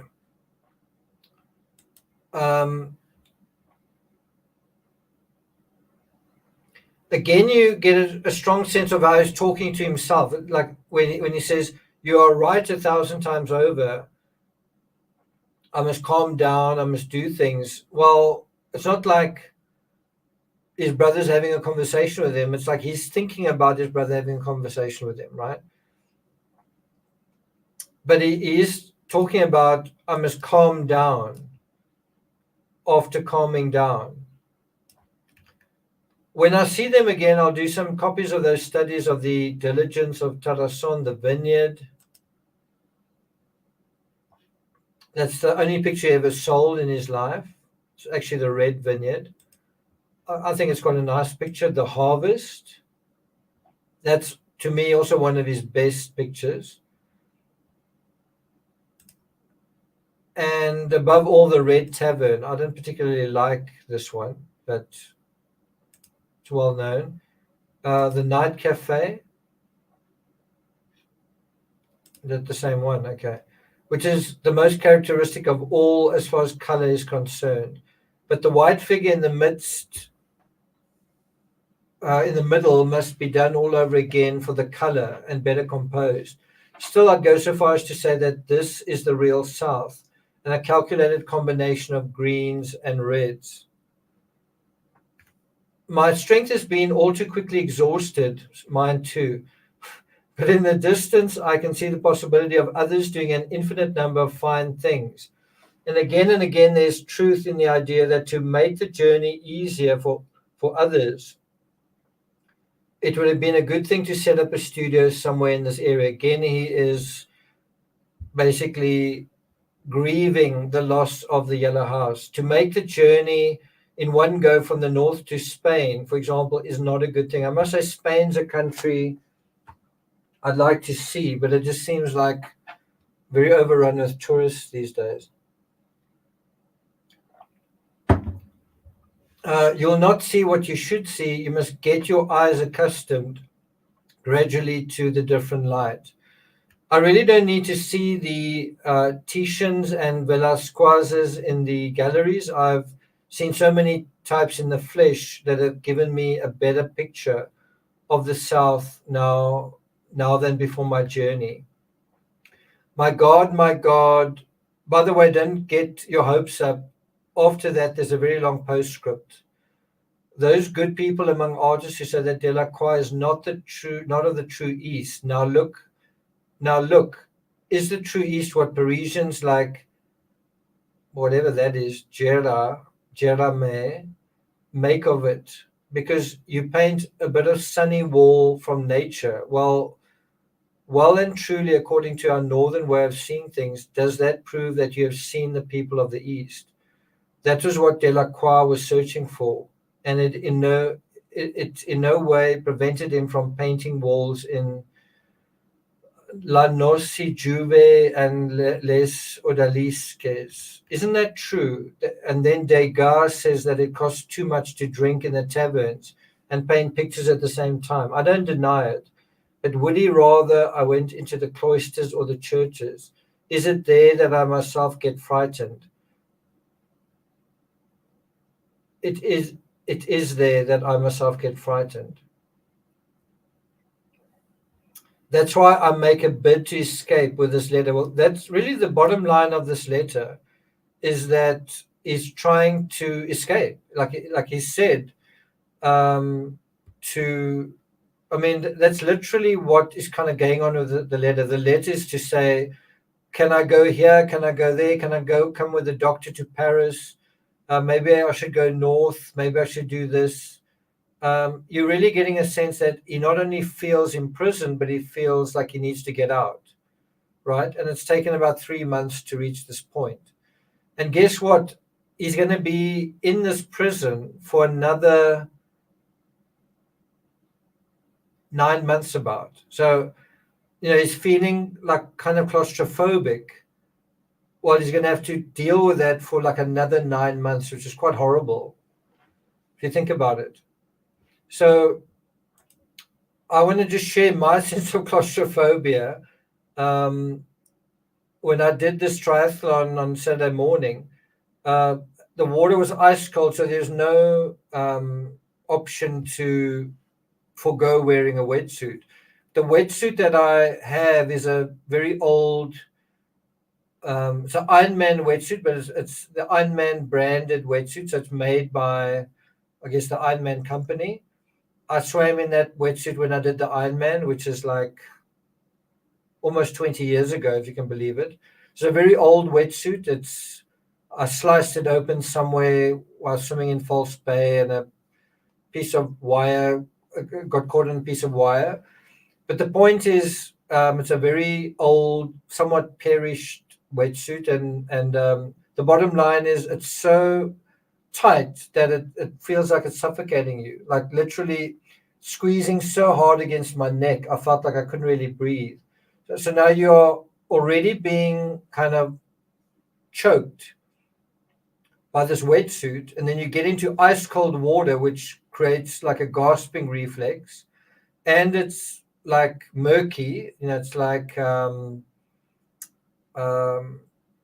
you can't see in the water, so it's ice cold, murky, and you've got this like choke reflex. And I actually probably got to the first buoy. I was probably the second swimmer to get there, but then after that, my lack of preparation kicked in, and also like a real sense of claustrophobia, where I was like kind of gasping, and then I was only about 1/5 of the way, if that, into a really long swim.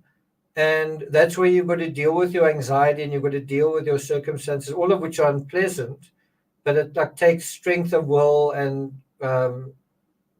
mental resilience, and just putting up with it to get through that. And that's what I've shared. There's a physical sense of what Van Gogh was experiencing in an existential sense in this prison. Like he is stuck somewhere, he's alone, he doesn't want to be alone. It's a like unendurable, like a feeling that he just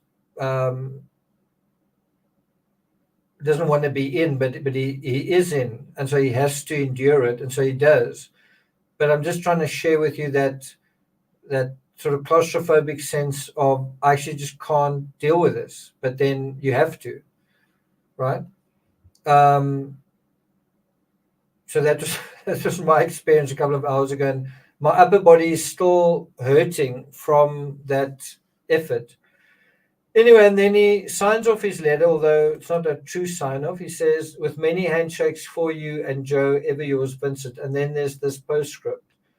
I still have to congratulate you. Nice thinking of them. He's been thinking of himself, now thinks of them. I still have to congratulate you on the occasion of Mother's birthday. Why must he do that? I mean, he should wish her happy birthday, not. Why not write a letter to his mother? But he is looking for a reason to keep talking. So he says, I wrote to them yesterday, but the letter's not yet gone because I've not had the presence of mind to finish it. It is queer that already 2 or 3 times before I had the idea of going to Pizarro's, this time after you're telling me of his recent misfortunes. I do not hesitate to ask you this. So I think what he's asking is, can I go and stay with Pizarro? And you'll find out that the response to that is no. Yes, we must finish with this place. I cannot do the 2 things at once, work and take no end of pains to live with these queer patients here. It is upsetting. So here is finally, after months, is basically complaining, right? He's really not a weak guy. He is a very tough hombre in a sense. He isn't like, if it was me, I would have complained after the first hour. He's only complaining after like the 3rd month, right? I mean, how long do you think you could stand being in a madhouse with people screaming, being surrounded by insensible people? How long could you stand that? Then he says, in vain I try to force myself to go downstairs, and yet it is nearly 2 months since I've been out in the open air. That's also giving you a real sense of what's going on. Imagine that. Imagine you haven't been outside in 2 months.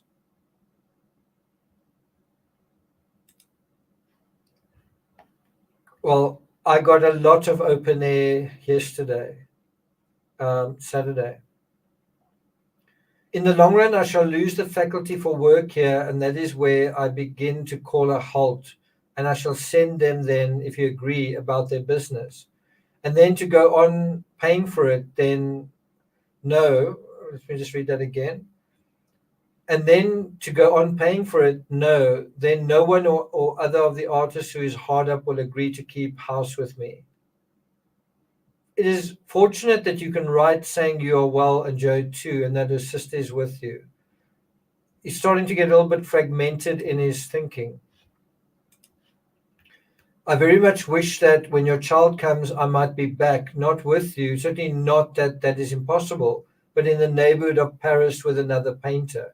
So he's kind of making entreaties, right? Is not begging, but is really asking again and again, can I come home? Have any of you seen the movie Thor, where he is banished to Earth and Loki comes and visits him, and a very heartbroken Thor says, can I come home? And Loki says, no, you've been banished. And Loki's actually orchestrated the whole thing. But you kind of get that same heartbreaking thing of, can I come home? From this guy who's 36 years old. I mean, his sense of home is kind of where Theo is, right? And bear in mind, he used to live with Theo at one point. Do you know what I'm talking about when I say that clip from the movie Thor, where he says, can I come home? I always think of things in certain scenes from movies. Does that mean I've got a eidetic or a photographic memory or an auditory memory? Or does it just mean I'm weird?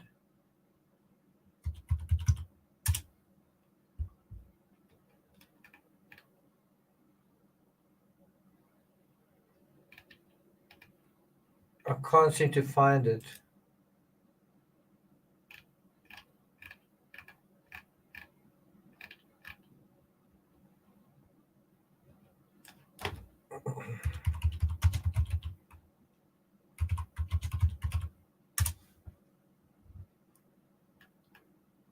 I think I have found it.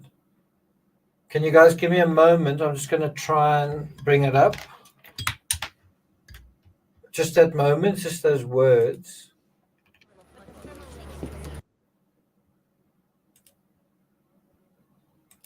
What's happened?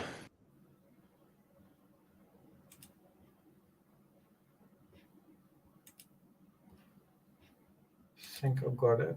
The truce with Jotunheim is Here it is. no. You guys ready?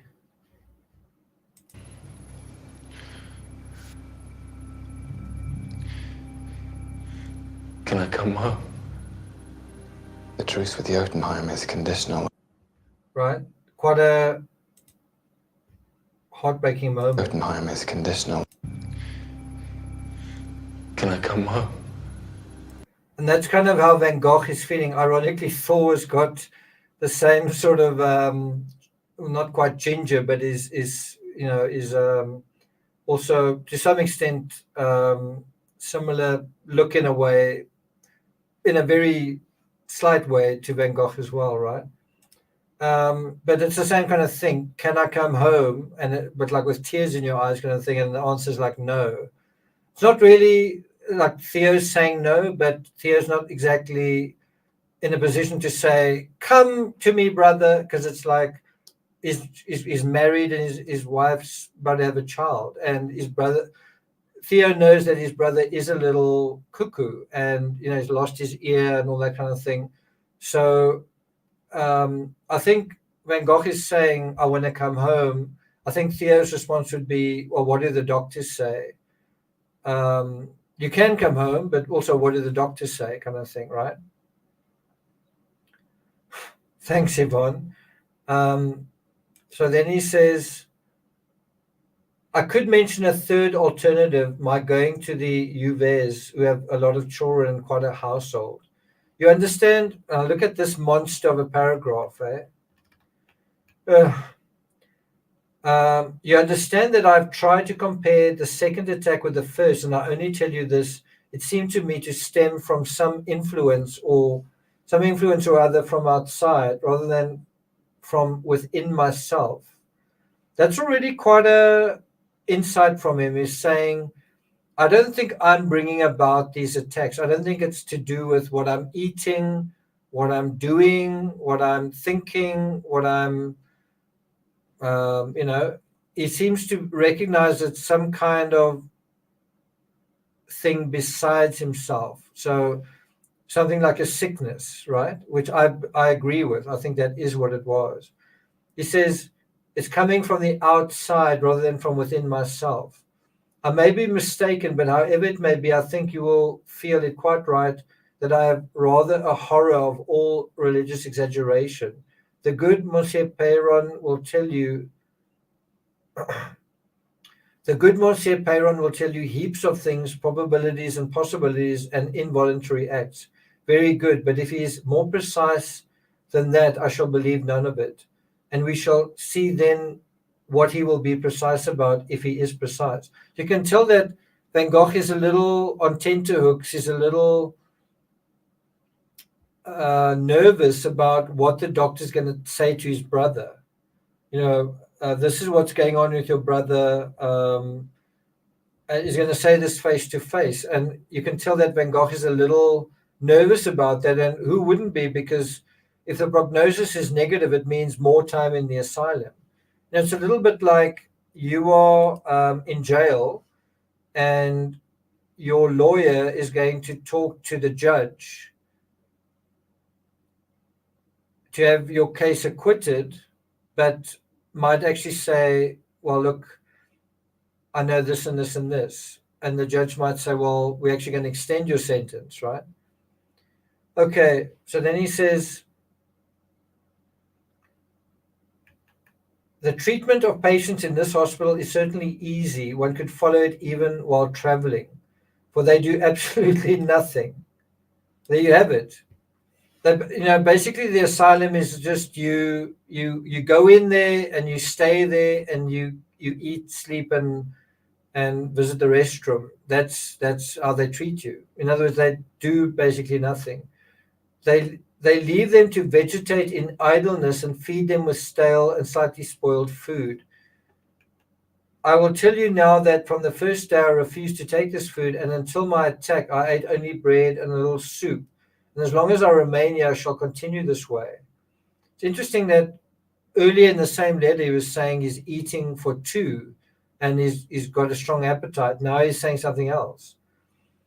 It is true that after this attack, Monsieur Perron gave me some wine and meat, which I accepted willingly the first days, but I wouldn't want to be an exception to the rule for long, and it is right to respect the regular rules of the establishment. So here he talks about that he got wine and meat, and you'll hear that when Theo responds, he talks about it's good that you're eating meat, right? He says, I must also say that Monsieur Perron does not give me much hope for the future, and this I think right. He makes me realize properly that everything is doubtful, that one can be sure of nothing beforehand. I myself expected to return, but it is just that work takes up my mind so thoroughly that I think that with the physique I have, things may continue for a long time in this way. Well, in that respect, he's definitely not like Thor. The idleness in which these poor unfortunate vegetate is a pest, but there it is a general evil in the towns and countryside under the stronger sunshine. And having learned a different way of life, certainly it is my duty to resist it. I finish this letter, thank God, by thanking you again for yours and begging you to write to me again soon, with many handshakes in thought. So there you have it. Pizarro's mother had recently died. So this letter is written on the 7th or 8th September. The response comes on the 18th of September. So 10 days later, more than a week later, Theo responds. That is a really long time. You know, Vincent's written a really, really, really, really long mammoth letter. And it takes 10 days for Theo to respond, and it's quite a short letter. That's the letter. It's quite a short letter from his brother. And again, I don't really blame Theo. Theo's got a lot on his plate. What is he supposed to do? But this is the situation. Vincent's starting to feel like the real pain of his predicament, and his brother is trying to do what's right, but he's also got other things going on. But this is the reality of what's going on. Well, I must say I'm feeling really quite exhausted by that effort. 2 hours, 13 minutes to read one letter. And obviously I did cover Don't Stop Oil, but wow. You know, if I had cut this live short, if I had stopped it, I don't think it would have been the end of the world, just because I think another day would have been better to cover something of this length. But I think I have been channeling Van Gogh today, because I think the exhaustion he felt, I definitely am feeling. Yeah, I've actually got quite a lot that is going on today. I've got a lot that I need to do. I haven't actually even taken my bicycle off the back of my vehicle. You know, when you pack to do a triathlon, it involves a lot of logistics and equipment and thinking about everything. And so I'm going to do that now, just complete the unpacking. You know, I've got other things going on, but I'd rather be a bit private about that. Thanks a lot, you guys, for staying in chat and staying in class, not skipping class. Thanks very much. Yeah, that is exactly what he needed.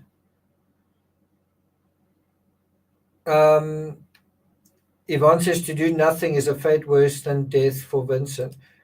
My own personal feeling, like the area that Van Gogh, how his life I feel resonates, is just really, it's really in one respect. It's that he worked really, really, really hard. He's an incredibly hard worker. And he got like zero for it in a real sense. Like you can tell that he's a guy who, if you had to try and find someone who worked harder than he did, I don't think you could find that person. But if you put that into the context of what he got for his work, it's an even more ridiculous comparison. You wouldn't easily find anyone in the world who worked as hard, consistently, diligently as he did, just based on the faith he had and the courage he had and the belief he had in what he was doing and the passion and all of those things, right? And that to me is an incredible lesson, that the passion you have for something, the belief that what you're doing is right or good or important or meaningful, is its own reward, is its own worth. And even if nobody else appreciates it, even if nobody else gets it, it's not worthless. I personally feel it is important that at least one other person gets it, because we're not on earth just to entertain ourselves. We're not on earth just to live our lives, and then, it doesn't matter if it's at anyone else's expense. I do think it's important that some of the meaning we see in our lives, that you do find a way to convey it to another person. I don't think it's the hardest thing in the world to do. And if anything, Van Gogh may have, maybe he could have done a little bit better in that area. And you might say that's just not fair criticism. Look how hard he tried with his letters, and that's true, he did. But I think he could have done other things, like wash his clothes, like engage with others in a different way. In other words, try and at least attempt the veneer of respectability a little bit more than he did. I don't think he minded appearing like a tramp and appearing downtrodden. He pretty much was. And I think it did require a lot for him to wear a good suit and that kind of thing, because he didn't have any money. He was a kind of a poor guy. But I think what he needed to do was think, if I want to be taken seriously as an artist, part of art is an appearance of reality on a canvas, but so is the artist. The artist also needs to convey himself and appear a certain way as well. And although that's something I don't really like about being a writer, that you've got to promote your own work, that you've got to defend your own work, that you've got to appraise your own work, that you've got to validate your own work, I don't like any of that. I would like to write something that just goes off into the world and goes on its journey, and that's it. But that's not the real world. And even famous writers, well-known writers, must participate in marketing their work, whether you J.K. Rowling or Stephen King, whatever. By the way, did you know that Amanda Knox is coming out with a new book? It's called Free, in 2025. Just some news in that regard. Okay, well, I'm gonna end this live. I just want to thank you guys for the super chats. Deborah and Yvonne, thanks so much for that. Appreciate it. I will take care. Thanks. And let's have a look at your latest comments. That's true. He first seemed very strong, like he was in the asylum and nothing seemed to bother him. There were cockroaches in his food. He seemed, I think he was saying the people here aren't that bad and kind of thing. But it's taken a while for the drag effect of reality to sort of break through that sort of shield of optimism, I guess, right? But in a real sense, I also feel I work extremely hard. And you must see it in context. I'm not married, I don't have kids, and a lot of my life, a lot of the time I spend in a day is spent working, right? Again, I would also say try and find someone try and find someone out there, whether it's a YouTube creator or anyone else, that works as constantly as I do, right? And gets as little out of it as I do, right? If you put those two together, like I tend to work 7 days a week. I tend to work often night and day. So it's 7 days a week, night and day. I'm constantly working. And unlike Van Gogh, I've had, I would say, a fair amount of success. But the part that I'm definitely conscious of is I look at some other people out there who put out, in some cases, a tenth as many videos as I do, often maybe a third, and they keep pace with my work. And when you look at the other things, that you are trying quite hard, it's much harder to tell the truth than to bullshit. You actually, in a way, get punished for that. So someone will put up a bullshit story and they'll get rewarded by the whole conspiracy shock value crowd, and then you tell the truth and then you get kind of acknowledged, but not much more than that. It's in that sense that I really identify with Van Gogh, and I've got to look to him to say it's not all about money, but it's not all about recognition. It's about doing the right thing. Think about how ironic it is.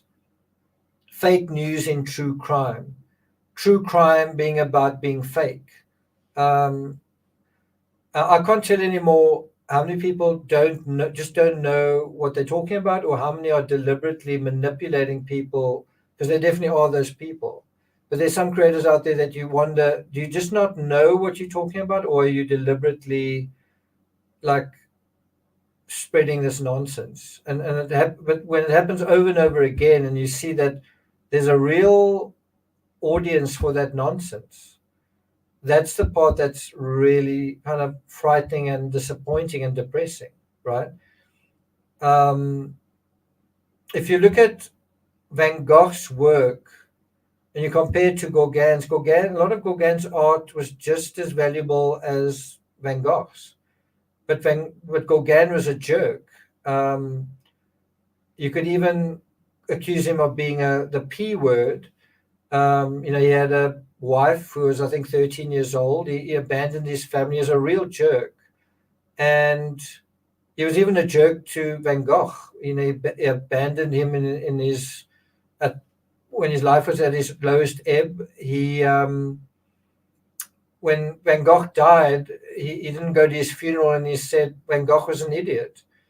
Really not a nice guy, and yet his art today is pretty much as valuable as Van Gogh's. Do you think Gauguin worked anywhere as hard as Van Gogh? And he had quite a nice life. He lived on tropical islands. He had quite a lot of money at his disposal. He had quite a nice life. Van Gogh worked 10 times harder, had a very, very tough life, and got nowhere near the kind of respect that Gauguin got. And Gauguin was a total arsehole. Do you respond to that and say, well, that's just how life is? People don't really necessarily recognize the people around them. Do you sort of just accept that's just how life is? That some people just, that's how things are, or do you take that, like you come out the trees and you look at the forest and you say, why is it that people can't see what's going on here? And why is it that people can't see who this is? and try and address that question. And that's something I would like to try and do, is try and show people themselves, to try and show people how idiotic their thinking is about certain things. That's also why this book's such a good book. Why some people see things clearly and others don't. We really do live in a world like that. Some people see things clearly, right? And others don't, but those that don't collectively don't see things clearly, but they think they do. Well, how do you convince them that they don't? How do you? I mean, even if you say, well, reality show you, and you try and do that, you try and say reality, yes, reality. This proves that what you're seeing is the wrong way. Is that going to really wake them up out of that? I don't think it is. So how do you do that? And that to me is quite a tricky challenge of our lifetimes.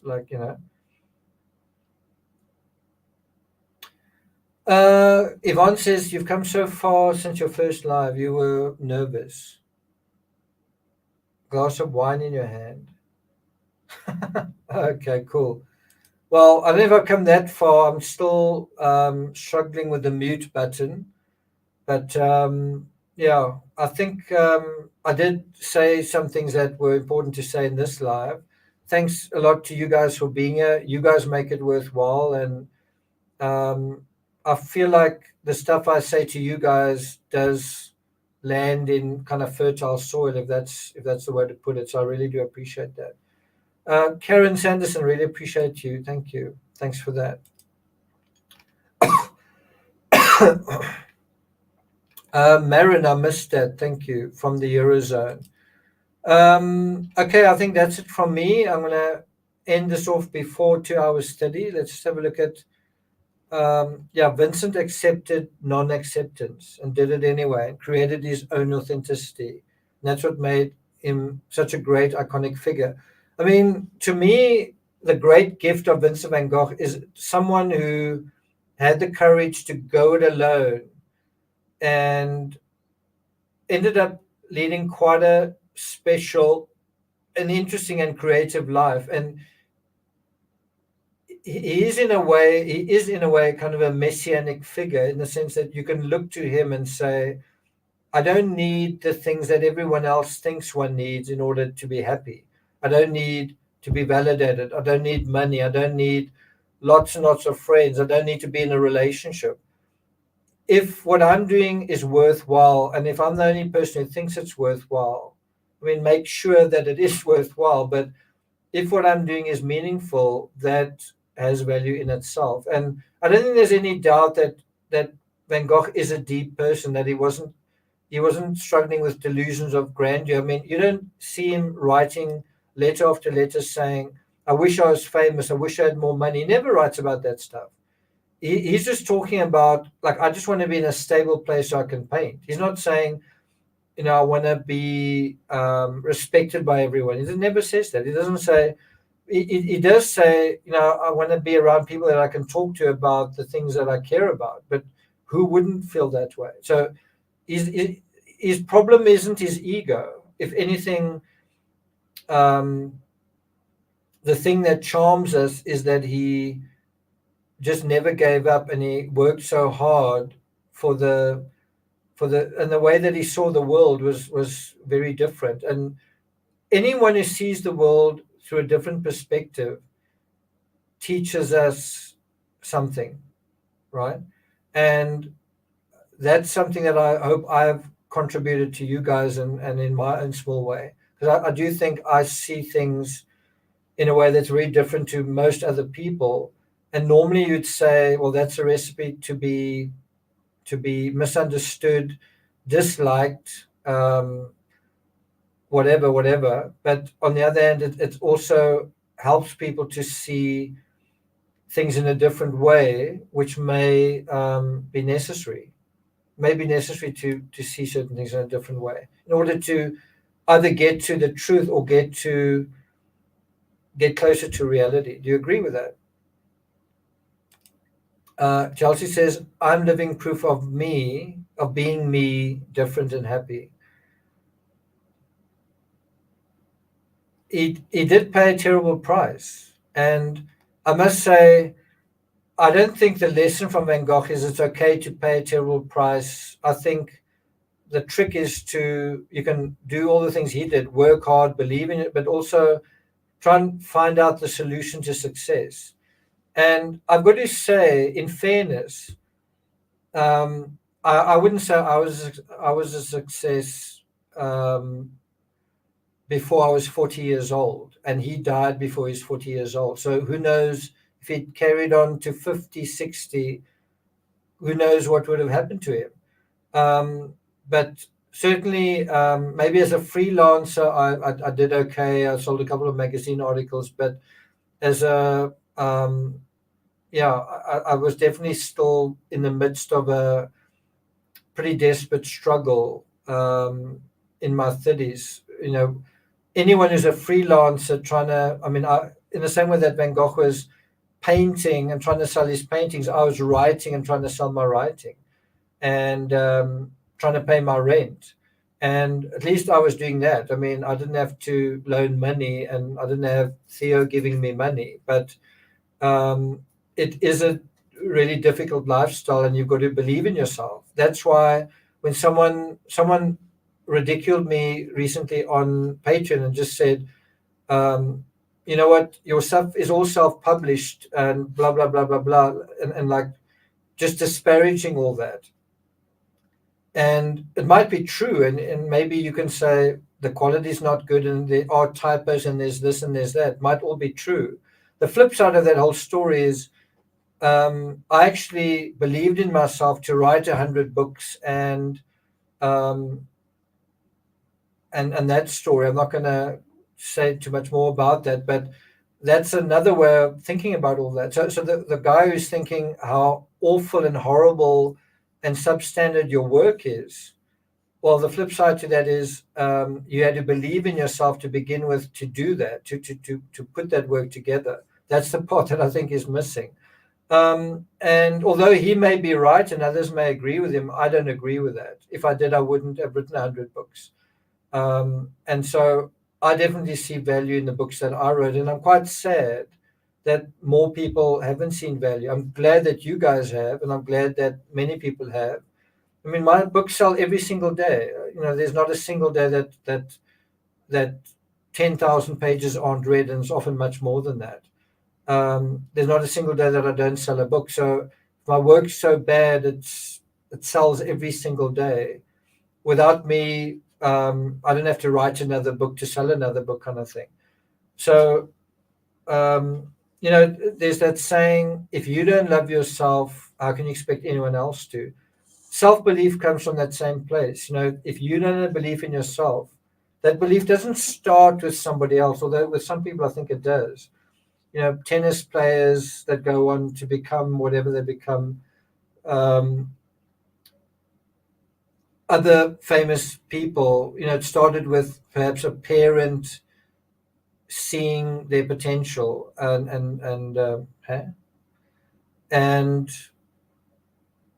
at the end of the day, you've got to see, have faith in what you're doing. Otherwise, it doesn't have any merit. And then anything that comes after that does mean something. I do think the validation of others counts for something. But having said that, when I look at YouTube and I look at certain channels that are out there, just to be completely honest with you, someone sent me a video of a medium, someone who'd basically figured out what happened in the JonBenet Ramsey case as a medium, basically that JonBenet's ghost had spoken to or something. And you can't believe the malarkey. It was like 20 minutes just of someone talking to the camera, 20 minutes of it, no effort, not much research. Her channel is about twice the size of mine, and that video got about 500,000 views. It's hard to look at that and say all things are right with the world, and people are sensible and their opinion matters. So that's the flip side of it. You want people to respect you. You want to have a large following, and then you see people who do have a large following, and you're like, wow, does this really mean anything? That's why you have to. That meaning has got to come from you. You can't try and find it elsewhere. It's got to come from you. You've got to believe in it. And even if this person who spoke about the medium, maybe she believes in what she's doing, and if she does, well, then good for her. How she does, I don't know, but I guess she does. But I'm just saying, for you, that's where you've got to start. Believe in what you're doing. So I do want to recommend that you guys watch this film, Puss in Boots, The Last Wish, this one. Hopefully watch it tonight while what I'm saying to you is still fresh, but I think you'll find it really worthwhile. Again, thanks a lot, guys, for joining me. We've passed the 2.5 hour mark, and I'm going to go and unload my bike and then get going. I'm going to take this little guy for a walk. I didn't yesterday, so all is right with his world as well. Yeah, all things are definitely not right with the world. Thanks, Mel. I appreciate that. Wouldn't that be great, eh? Thanks, Chelsea. I really appreciate your friendship as well. And thanks a lot for that advice you gave me. I'll definitely be keeping it in mind. Yeah, definitely. Okay, guys. Well, that's it from me. Enjoy your Sunday. And I might put up a little bit of footage of the triathlon on this channel, a couple of photos.